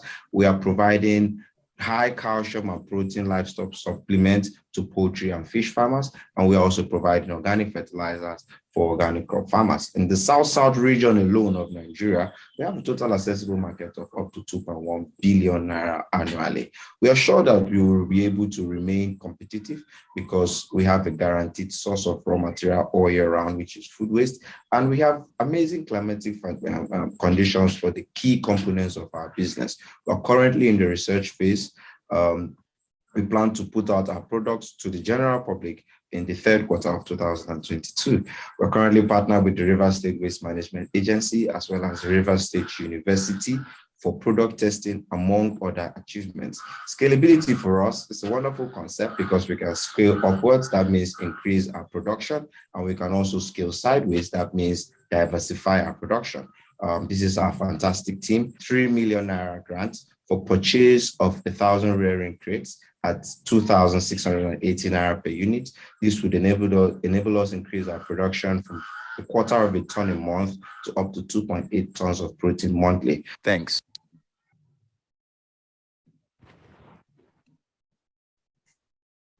All right, thank you for that video, Chuks. African farmer, over to you, sir. Okay, I would have more comments because you said it's in the research state. So my comment is it will be good, to see the crates that you're talking about. Nobody wants to put money in, what you can't see. Two, when you save the food waste, are you telling us, let us know, are you partnering in markets? If it's in an estate, how do you plan to gather the waste? Very crucial. And you talk about black soldier fly, insect larva. How economic is that in terms of comparing it, with other sources of protein? So it will be good for us to let us know that this will be cheaper, or if you're not looking at the price or the availability, you are letting us know that it will, it is something that is of tomorrow. Bamboozle us that we need to walk on a journey with you. So thank you.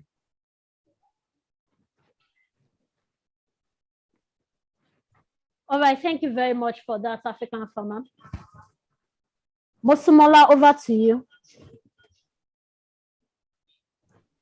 Okay, so for me, this is very early days. I don't have a lot of comments. I still want more insights shared. I try not to go into unknown territories. I wish I understood better how you plan on scaling this and how the acceptability would be in the market. I would love to know if you've pushed any samples out and what the responses have been so far.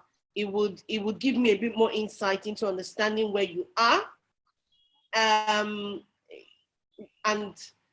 yeah, basically, I really would like to know how much have you pushed to the market. And I hear African Farmer, because I looked for that in your video when I watched the first time. And I wasn't quite sure if I, as a livestock producer, would immediately buy them. You know, yes, it's a research phase, but how much savings as a farmer will I have from using your product as a substitute? Those are very gray areas. So I wish you could just share more insights, what you've done so far. Thank you. All right, thank you very much for that, Mr. Mola. Professor Ibe, over to you, sir.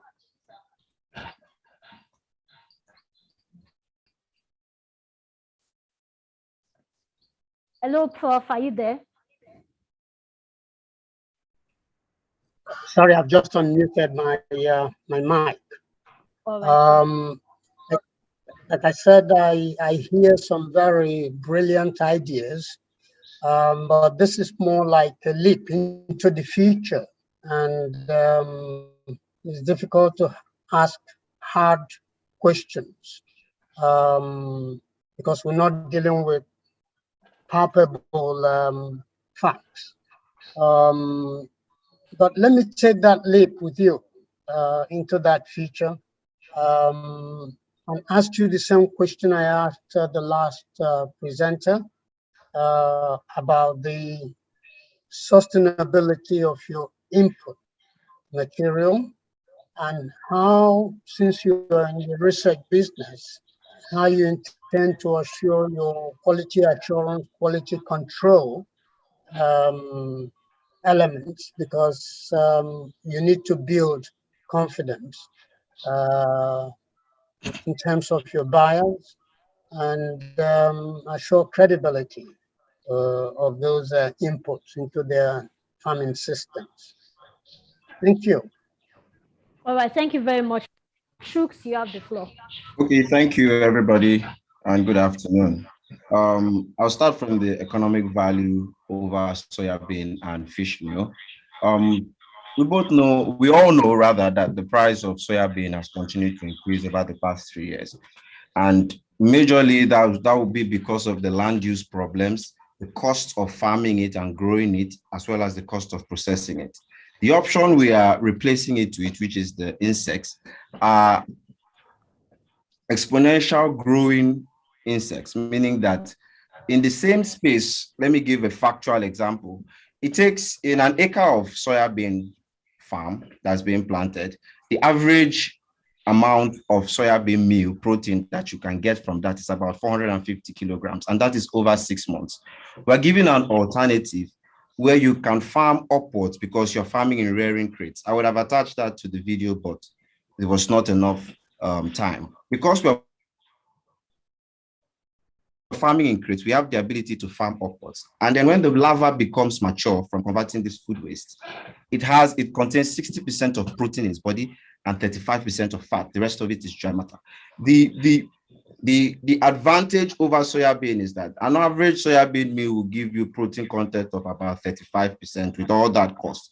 But then we are giving you a higher protein content with cheaper cost. Why I'm also saying cheaper cost is because our counterparts in other parts of the country who are practicing insect farming at large scale have to deal with time periods of very low temperatures where the insects either hibernate or they have to provide very complex rearing systems to keep it all year round. But for us, we are blessed with that feature that we don't have to overburden ourselves on that because of what our environment already creates. The other question I want to touch on is the food waste and how we access it. Nigeria is the largest producer of food waste in Africa with over 40 million tons. That being said, it's not still very easy to access it. That is why we partner with River State Waste Management Agency. Without this partnership, you would observe a lot of opposition from people to even pick up their waste, which is something that we really that really pushed us to understand that partnership is very important in collection of waste. So River State Waste Management Agency provides us with a database of all the waste depots. So whenever they bring in all the foodstuffs from the northern part of Nigeria and it goes to these depots in River State, Port Harcourt, we have the delivery times for when the tomatoes, the oranges and all of it come in. And because of the transit time, there's a lot of food waste along the line. So all of that generates a major part of our feedstock. Apart from that, partnership with Ruama has pushed us to also offer some sort of compensation to restaurants who are signed up with us for providing their food waste directly to us.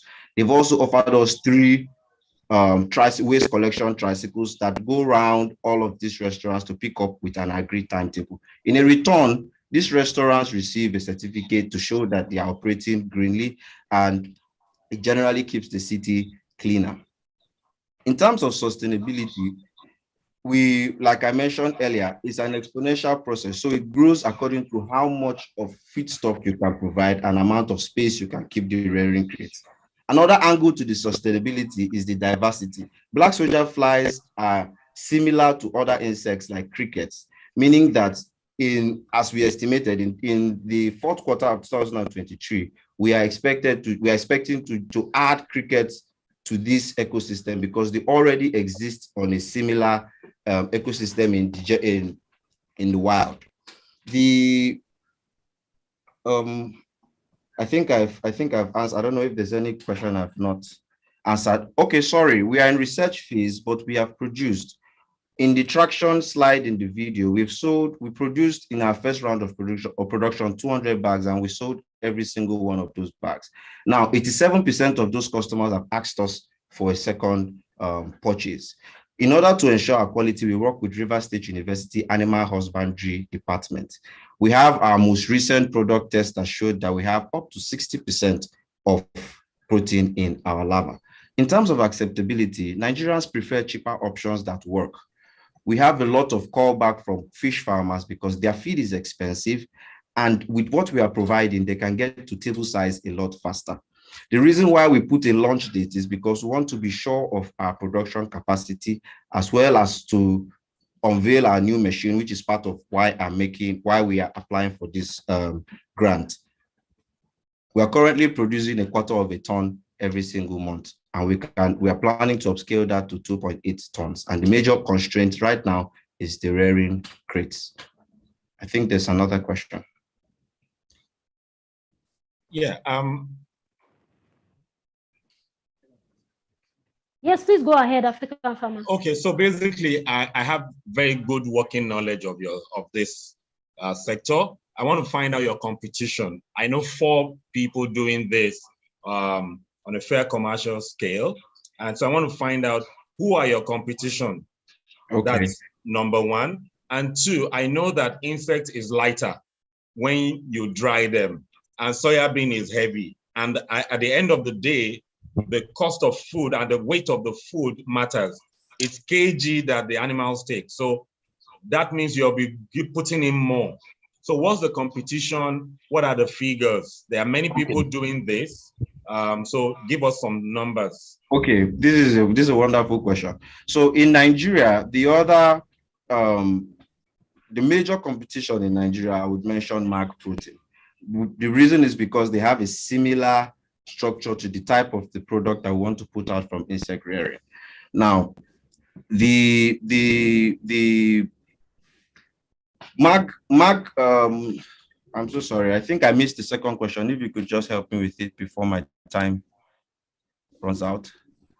Just answer that. I want to know, tell us the competition. There are about 3-4 people who are doing this. The major competition is Mark Protein. And in terms of conversion rates, yes, soybean is heavier. But then the amount of space required is where the issue comes in. Soybeans faces issues like land use. We cannot keep planting soybean to keep meeting the demand for feed for livestock. Already we farm 79% of our total farmland to make livestock feed, which is 33%, which is already becoming a burden because soybean is also needed for other products. This is why we have to look at another method because of the way we are also growing in population. So this is why it's an angle that we have to start looking at.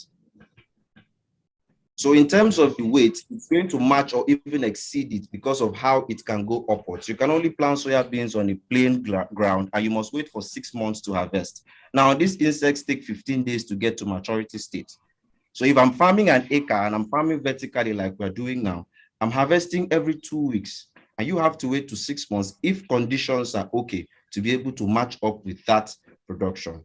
And then we have a lot of problems with farming and herdsmen in Nigeria. So a lot of things, the production, or would I say the supply chain for soya bean, which is a major feed input, has really become one that we hope that, all right. We have Thank to you look for at your other response, Chooks. Sorry, I'll have to cut in here. If you have more feedback and questions or comments to give to the judges, please put it in the chat box and they will definitely take it from there. Our judges, please once again score Chooks along with other entrepreneurs that have picked today.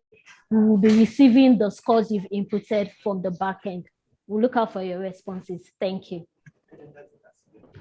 All right, so please note that this is the last person pitching today. 6 entrepreneurs got to the final stage of the business pitch, okay? And we've had all 6 of them pitch their businesses before the judges and the larger house today. So we'll be having some videos playing now for you to see some highlights and 1 or 2 things that we've done in the course of this program, while we also collate and come back to announce the results. So please stay tuned. Thank you.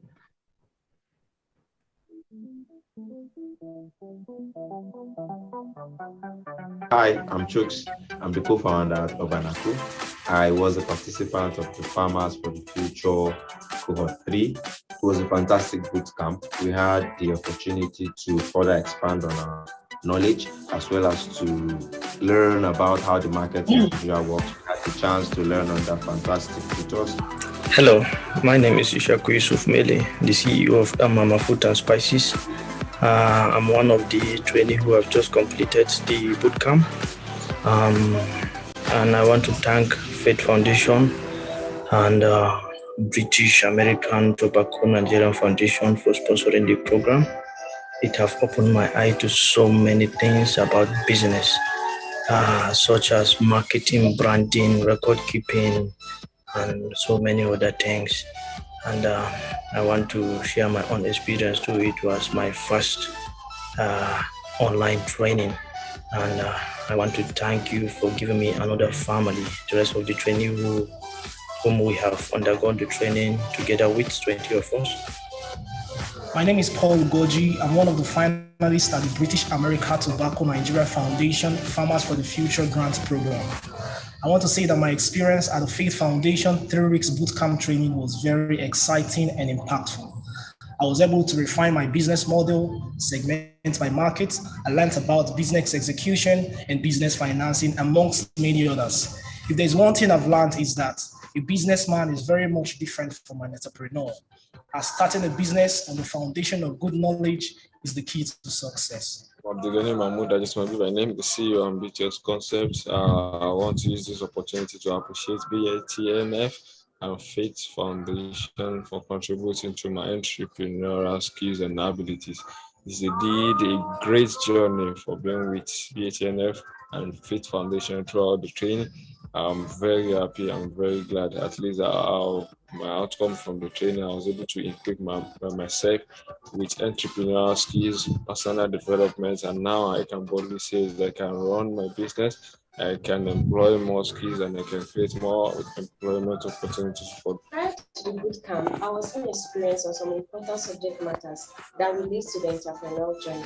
However, during the training, I had a career-changing experience that has equipped me with the right mindset as an entrepreneur. I also learned to develop my own business model Canva with clarity of my value proposition. My name is Olariwaju. I'm one of the participants in the recently concluded British American Tobacco Bootcamp. I particularly enjoyed the hands-on learning approach that was adopted. Also, I strongly believe that by integrating the lessons from this bootcamp into our parent stockbroker firm, we are going to experience an exponential growth in our business. My name is Peter Theophilus One. I'm one of the participants of the Farmers for the Future program for her 3.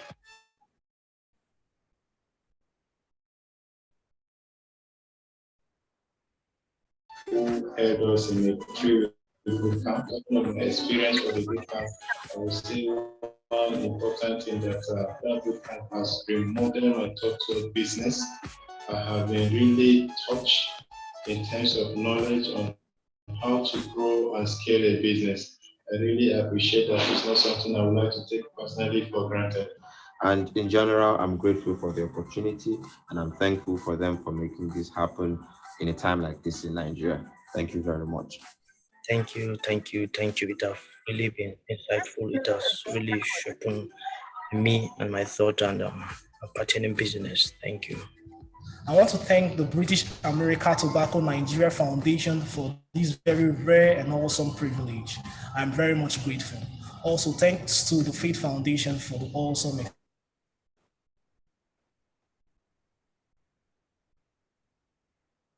This is a great journey for being with Faith Foundation and BATNF. Thank you very much. I'd like to say a big thank you to the sponsor of this program, British American Tobacco and the Faith Foundation. Thank you. I want to appreciate them for all the effort they have put together, all the volunteers who have been lecturing us. I want to really say thank you. Thank you, British American Tobacco Nigeria Foundation and Faith Foundation for sponsoring and organizing this program. To our course director, coordinator, and all our facilitators, thank you for your time and for the impact of knowledge. Going forward, I will translate all that I've learned into everyday practical use so you could be proud of the youth you have empowered. Thank you.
Right. I'm Taiwo Iyola. I'm 25 years old, graduated from Department of Forestry and Wood Technology, Federal University of Technology, Accra. And I'm founder of Consider Bee Foods, a beekeeping and honey production business.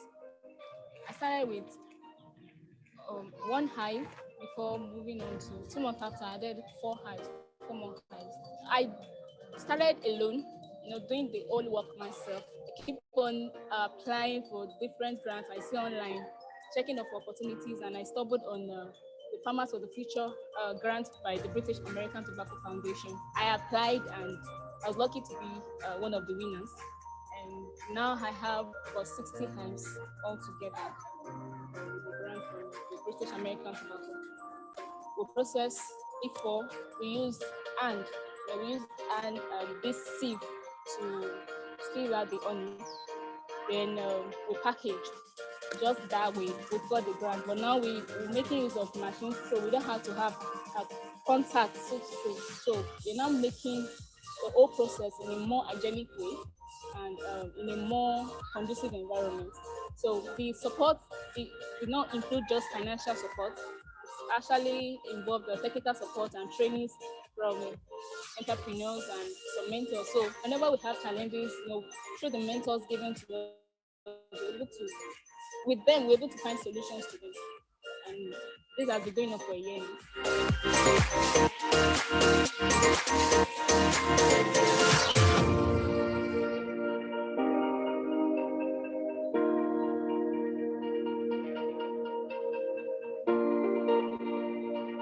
I said they need to get more stars and get team guys together, people that work on the social media, people that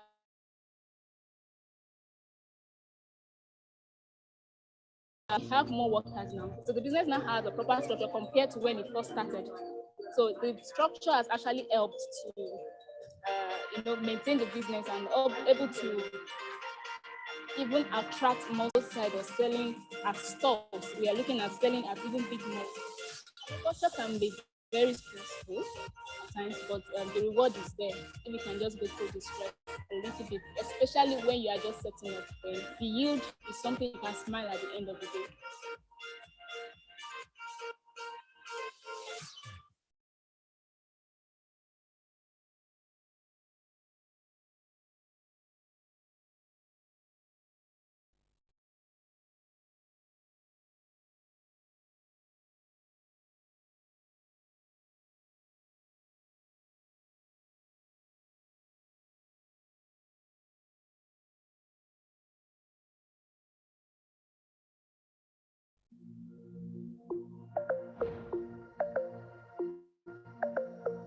There's a story to be told, a future to behold. There is more to who we are than what they hear.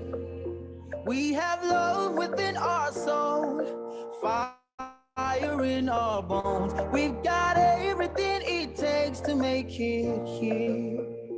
There's much more within our soil, more than just our oil. We can grow the food to feed the whole world square. Agriculture is the key. There's treasure in the trees. The time is now, the land is green, wealth is here.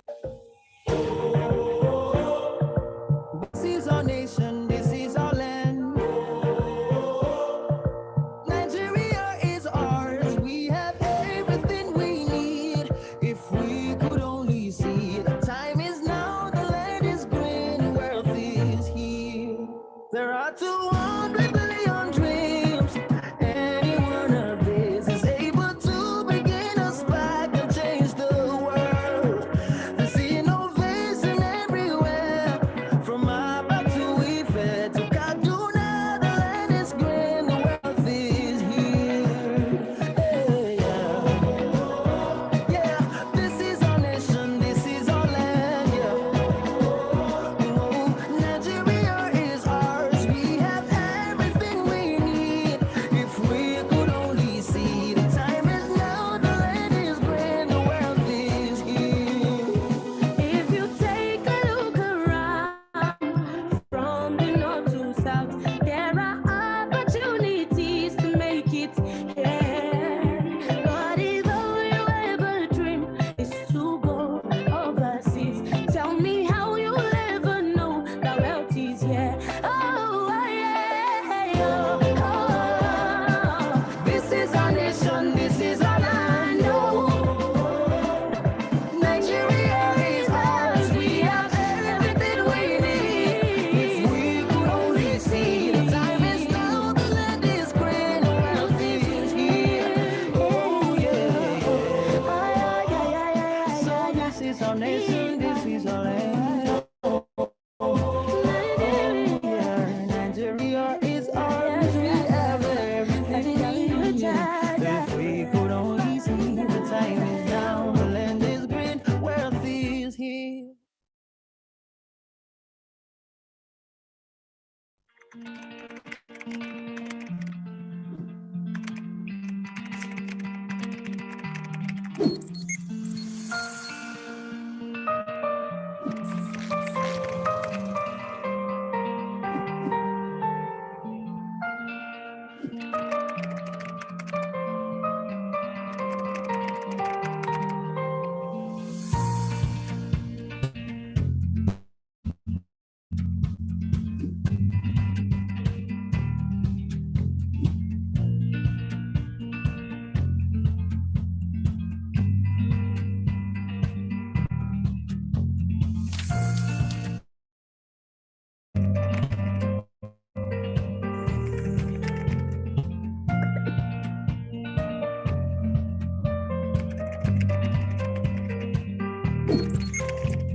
one day you live this will be mine.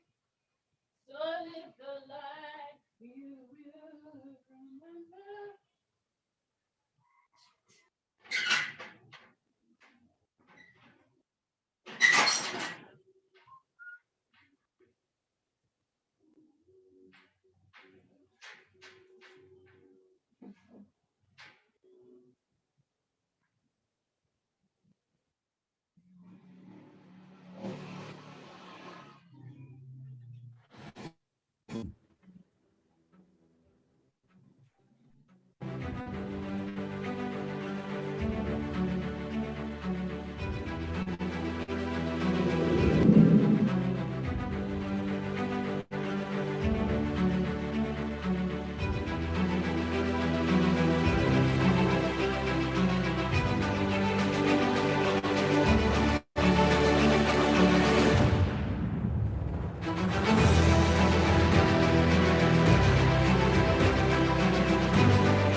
My name is Olari Waju. I'm one of the participants in the recently concluded British American Tobacco Bootcamp.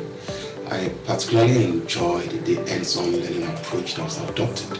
Also, I strongly believe that by integrating the lessons. All right, people, well done to all the entrepreneurs, and thank you to all of our judges. So the scores are coming in, and we're currently collating everything. Once we're done, we'll announce the winners and we'll round up the program. And guess what? We have some juicy, exciting news for you. All right, so please stay on the call and you will be able to get a whole lot more from this. So please stay with us as we'll be continuing with the session shortly. Thank you. This bootcamp into our very stockbroker farm, we are going to experience an exponential growth in our business. My name is Peter Theophilus. I'm one of the participants of the Farmers for the Future program cohort 3. One important thing that bootcamp has remodeled my thought toward business.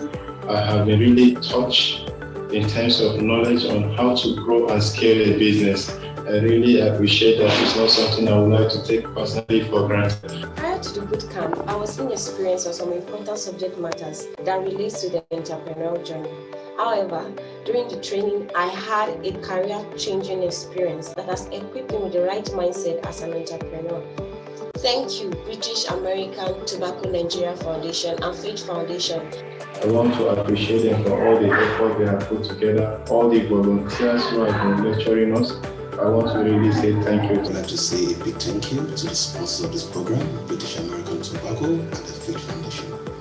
Thank you.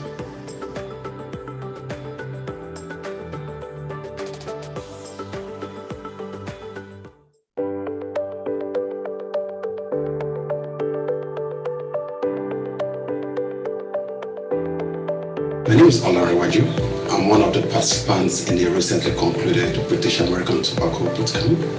I particularly enjoyed the hands-on learning approach that was adopted.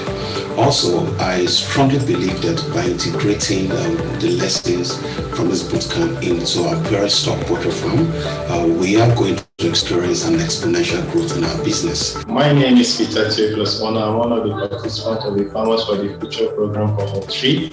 One important thing that boot camp has remodeled my thought toward business. I have been really touched in terms of knowledge on how to grow and scale a business. I really appreciate that. It's not something I would like to take personally for granted. Prior to the boot camp, I was inexperienced on some important subject matters that relates to the entrepreneurial journey. However, during the training, I had a career-changing experience that has equipped me with the right mindset as an entrepreneur. Thank you, British American Tobacco Nigeria Foundation and Faith Foundation. I want to appreciate them for all the effort they have put together, all the volunteers who have been lecturing us. I want to really say thank you. I'd like to say a big thank you to the sponsors of this program, British American Tobacco and the Faith Foundation. Thank you.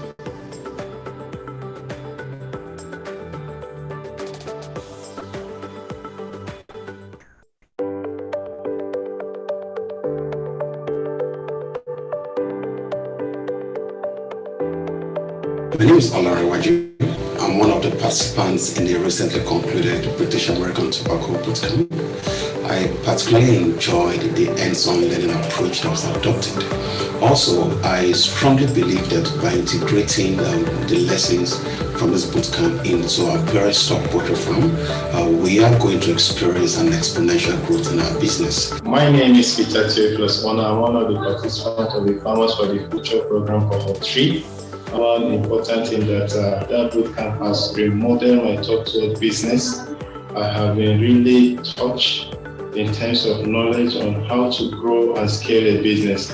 I really appreciate that. It's not something I would like to take personally for granted. Prior to the bootcamp, I was inexperienced on some important subject matters that relates to the entrepreneurial journey. However, during the training, I had a career-changing experience that has equipped me with the right mindset as an entrepreneur.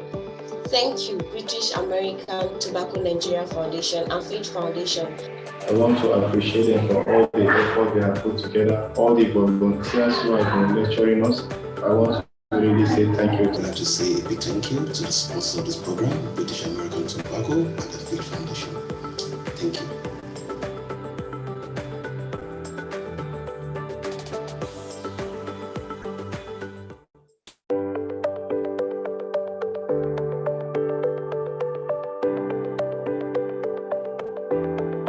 My name is Olari.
All right, so the scores are coming in. We've received for 2 of the judges, Professor Ibe and African Farmer. So we're expecting the complete scores from Musumola Umori. So well done to all of our judges. We want to, appreciate you for taking out time to be with us today and, grading the entrepreneurs, giving them constructive criticism and feedback that will help their business grow and definitely scale. And I want to believe that the other entrepreneurs on the call have also been able to learn 1 or 2 things from all of the comments and feedbacks that you've given. So entrepreneurs, as I said earlier, we have some juicy and excited news for you. Okay, so one of our partners has decided to give the 4th position a prize. Yes, I said it, the 4th position. So besides the prize gift that will be going to the 1st, 2nd, 3rd, sum of 1 million naira, 6 million naira, that's 3 million naira to the 1st position, 2 million naira to the 2nd position, and 1 million naira to the 3rd position. Now, the 4th position is also going to get a sum of 500,000 naira from one of our partners. I believe that's some exciting news, of course, which you all didn't expect. So I hope there are some reaction buttons going down there in the chat box. Okay, so we're collecting the scores, and in some minutes we'll be announcing the winners. Okay, so please sit tight and hope to hear from us soon. Thank you.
There's a story to be told, a future to behold. There is more to who we are than what they hear.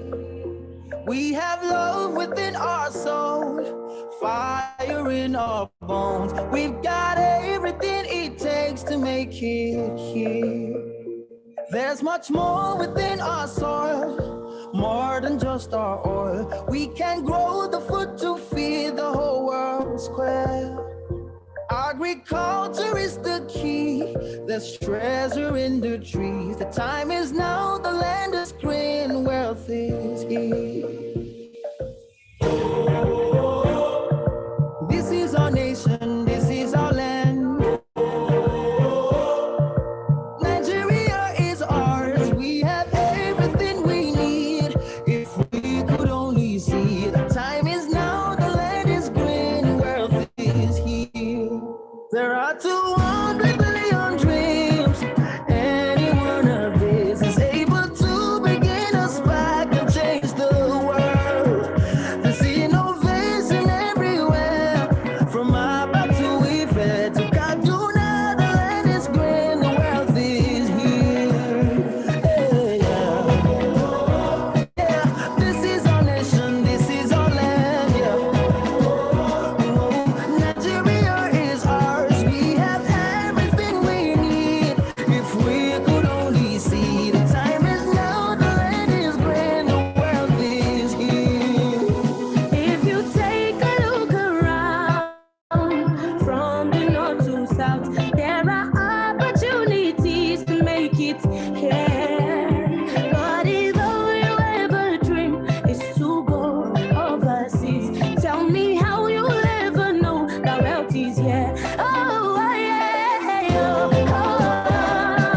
This is our nation, this is our land. Oh. Nigeria is ours, we have everything we need. If we could only see, the time is now, the land is green, the wealth is here. Oh yeah. So this is our nation, this is our land. Oh yeah. Nigeria is ours, we have everything we need. If we could only see, the time is now, the land is green, wealth is here.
There's a story to be told, a future to behold. There is more to who we are than what they hear.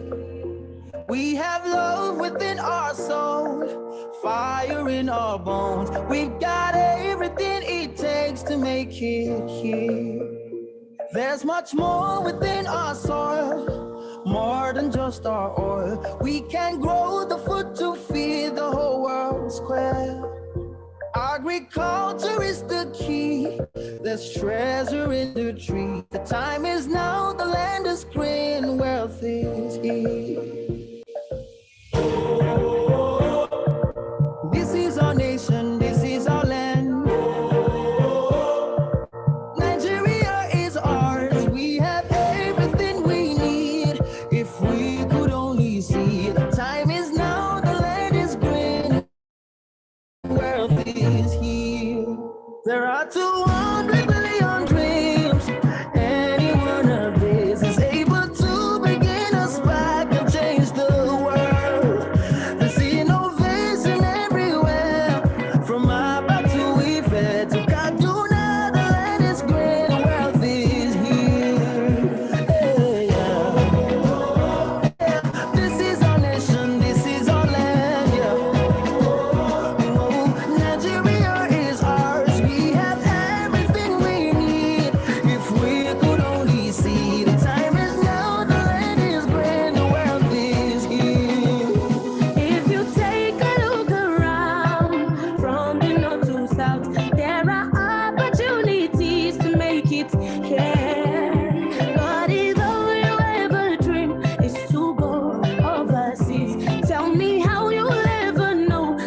our nation, this is our land. Nigeria is ours, we have everything. If we could only see, the time is now, the land is green, wealth is here.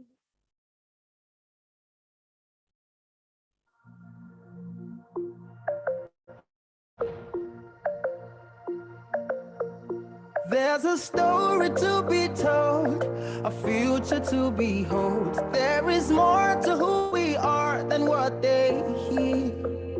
We have love within our soul, fire in our bones. We've got everything it takes to make it here. There's much more within our soil, more than just our oil. We can grow the food to feed the whole world square. Agriculture is the key. There's treasure in the trees. The time is now, the land is green, wealth is here. This is our nation, this is our land. Nigeria is ours, we have everything we need. If we could only see, the time is now, the land is green, wealth is here. There are 200 billion dreams. Any one of these is able to begin a spark and change the world. There's innovation everywhere, from Abba to Ife to Kaduna. The land is green, the wealth is here. Yeah, this is our nation, this is our land. Yeah. Nigeria is ours, we have everything we need. If we could only see, the time is now, the land is green, the wealth is here. If you take a look around from the north to south, there are opportunities to make it here. But if all you ever dream is to go overseas, tell me how you'll ever know that wealth is here. Oh, yeah, oh. This is our nation, this is our land. Nigeria is ours, we have everything we need. If we could only see, the time is now, the land is green, the wealth is here. Oh yeah. So this is our nation, this is our land. Oh yeah. Nigeria is ours, we have everything we need. If we could only see, the time is now, the land is green, wealth is here.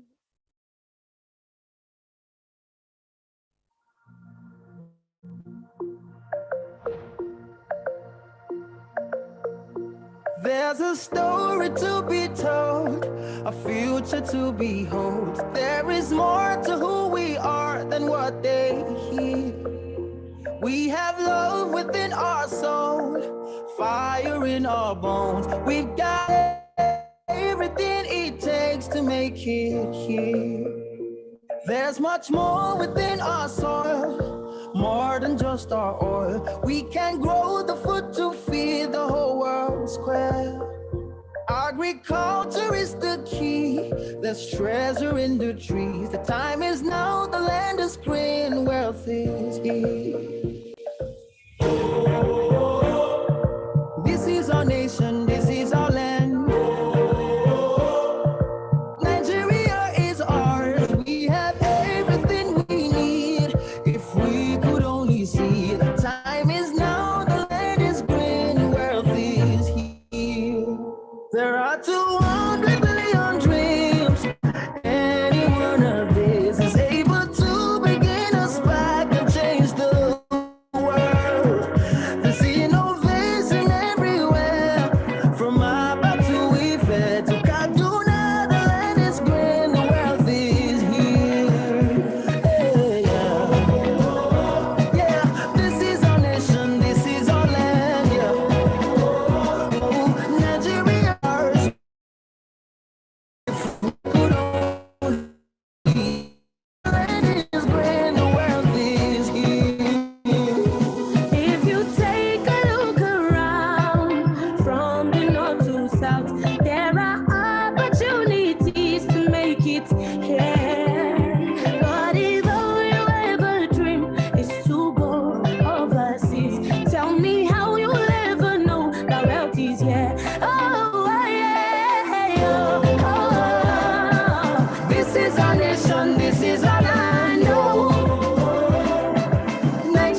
All right, the wait is finally over. We want to apologize for the delay in announcing the result. It was beyond to some technical issues way beyond our control. So once again, we're sorry for the delay. Thank you for accepting our apology. Okay, so as I said, the wait is finally over. We have our scores in, thanks to all of our 3 judges, and we'll be announcing the results. So I want you all to know that we had over 20,000 entrepreneurs, core members, apply for this program. Of the over 20,000, 20 people got into the bootcamp, and of the 20, 6 people made it to the live pitch. So I want to say well done to all 6 of you. And note that you are all winners. I mean, you all have committed yourself to the process, giving your time, your energy, and everything, while doing your youth service along with this program. So I want to say well done and great job to every one of you.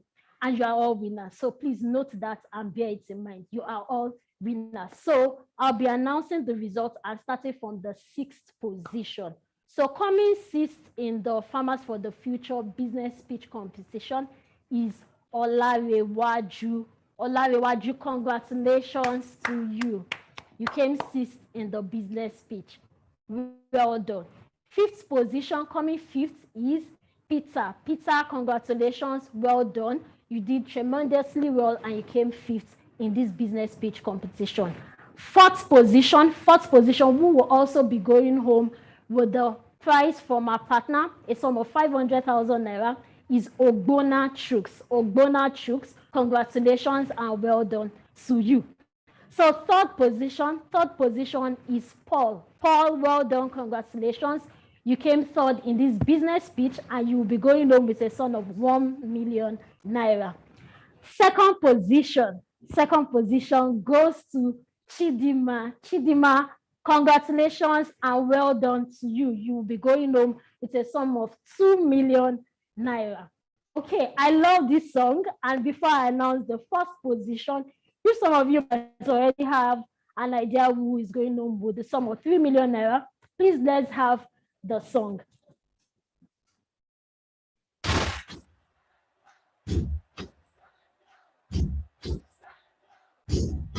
So while the song comes up, going home with the sum of 3 million naira is Victoria. Victoria, congratulations to you and well done. Great job for committing yourself to the process.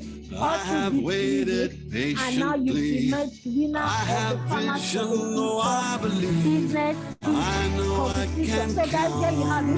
Our champions for today. For the champions, stand up, stand up, stand up.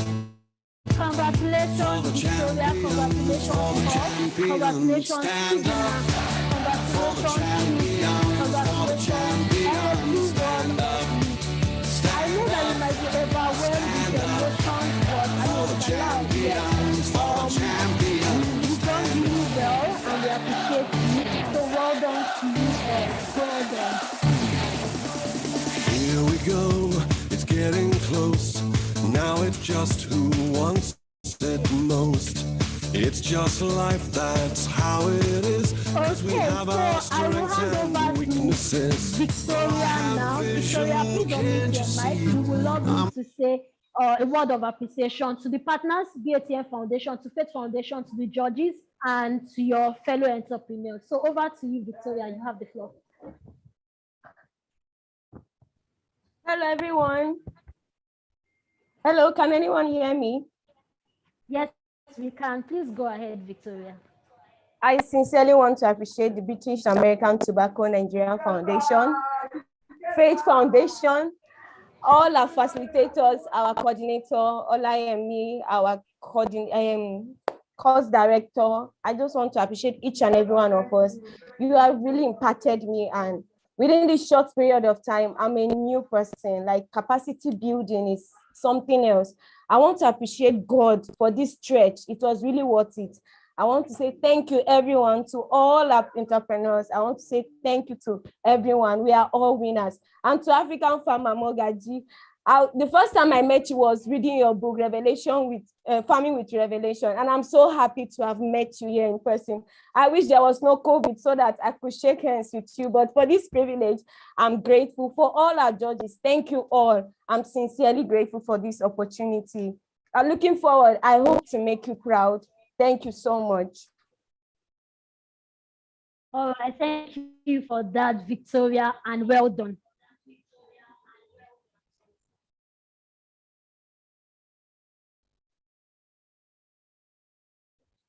All right, so we'll be playing some videos before we then take the vote of thanks and call it a day.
All right, thank you very much to Olayemi, to Faith Foundation for ensuring that we're able to deliver the cohort 3 of the Farmers for the Future program.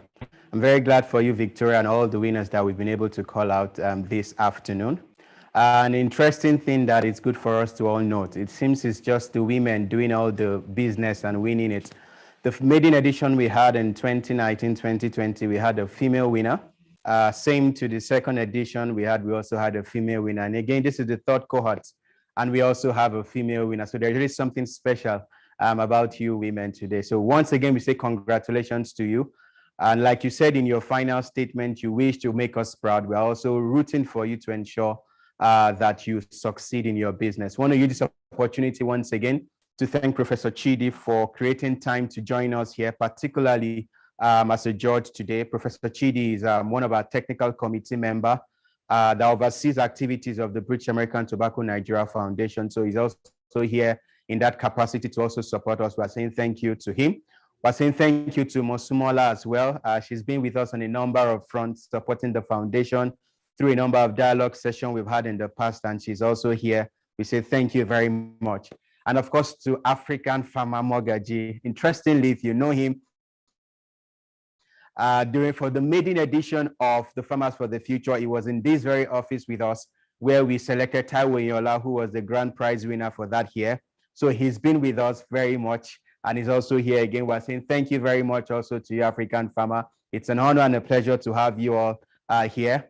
To all those who supported us in driving this boot camp, the 3 weeks boot camp from Faith Foundation, to all the teams and members that have been appreciated earlier, we're also saying a very big thank you to you for making it, making it a very worthwhile session for all our entrepreneurs that are here today. Very importantly, I want to say thank you also to the entrepreneurs who took time out. Some of you were still very much in your PPAs while you were delivering a lot of these things.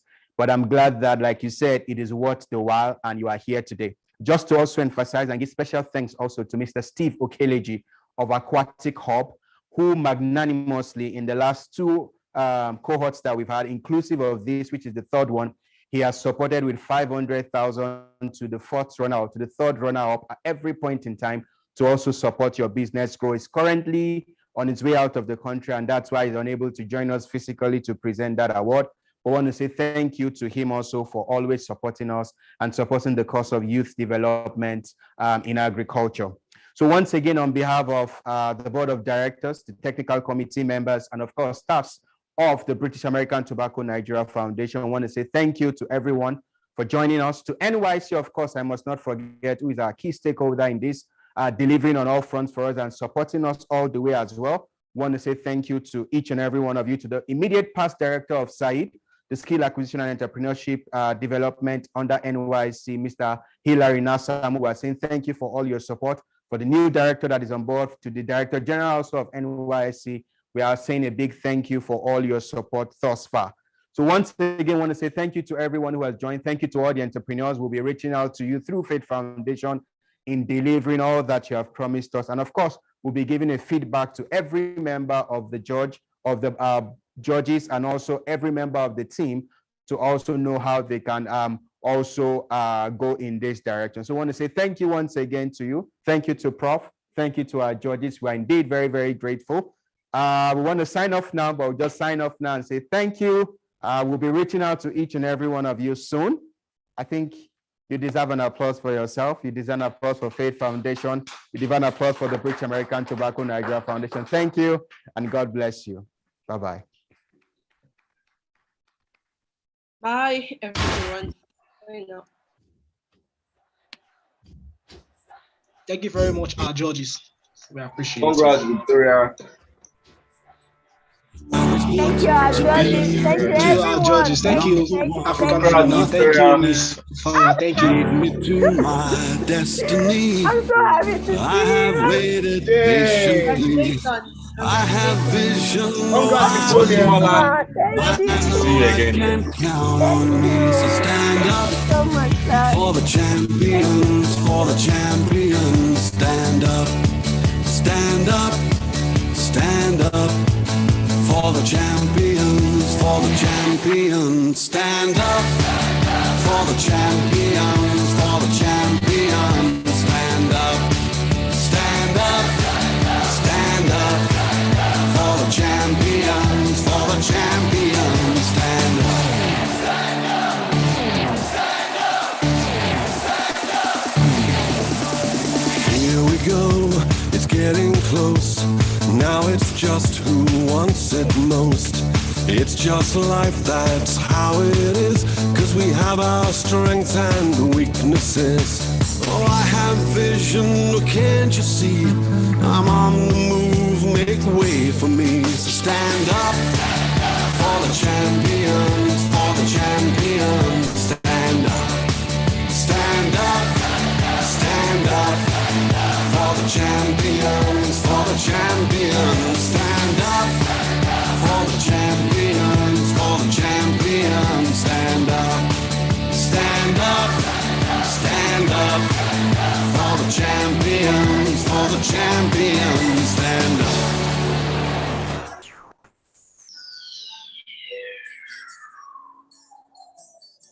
And when I fall down, I have to pick myself back up. And when I fall down, I have to pick myself back up. And when I fall down, I have to pick myself back up. And when I fall down, I have to pick myself up. Stand up. For the champions, for the champions, stand up, stand up. For the champions, stand up, stand up, stand up. For the champions, stand up.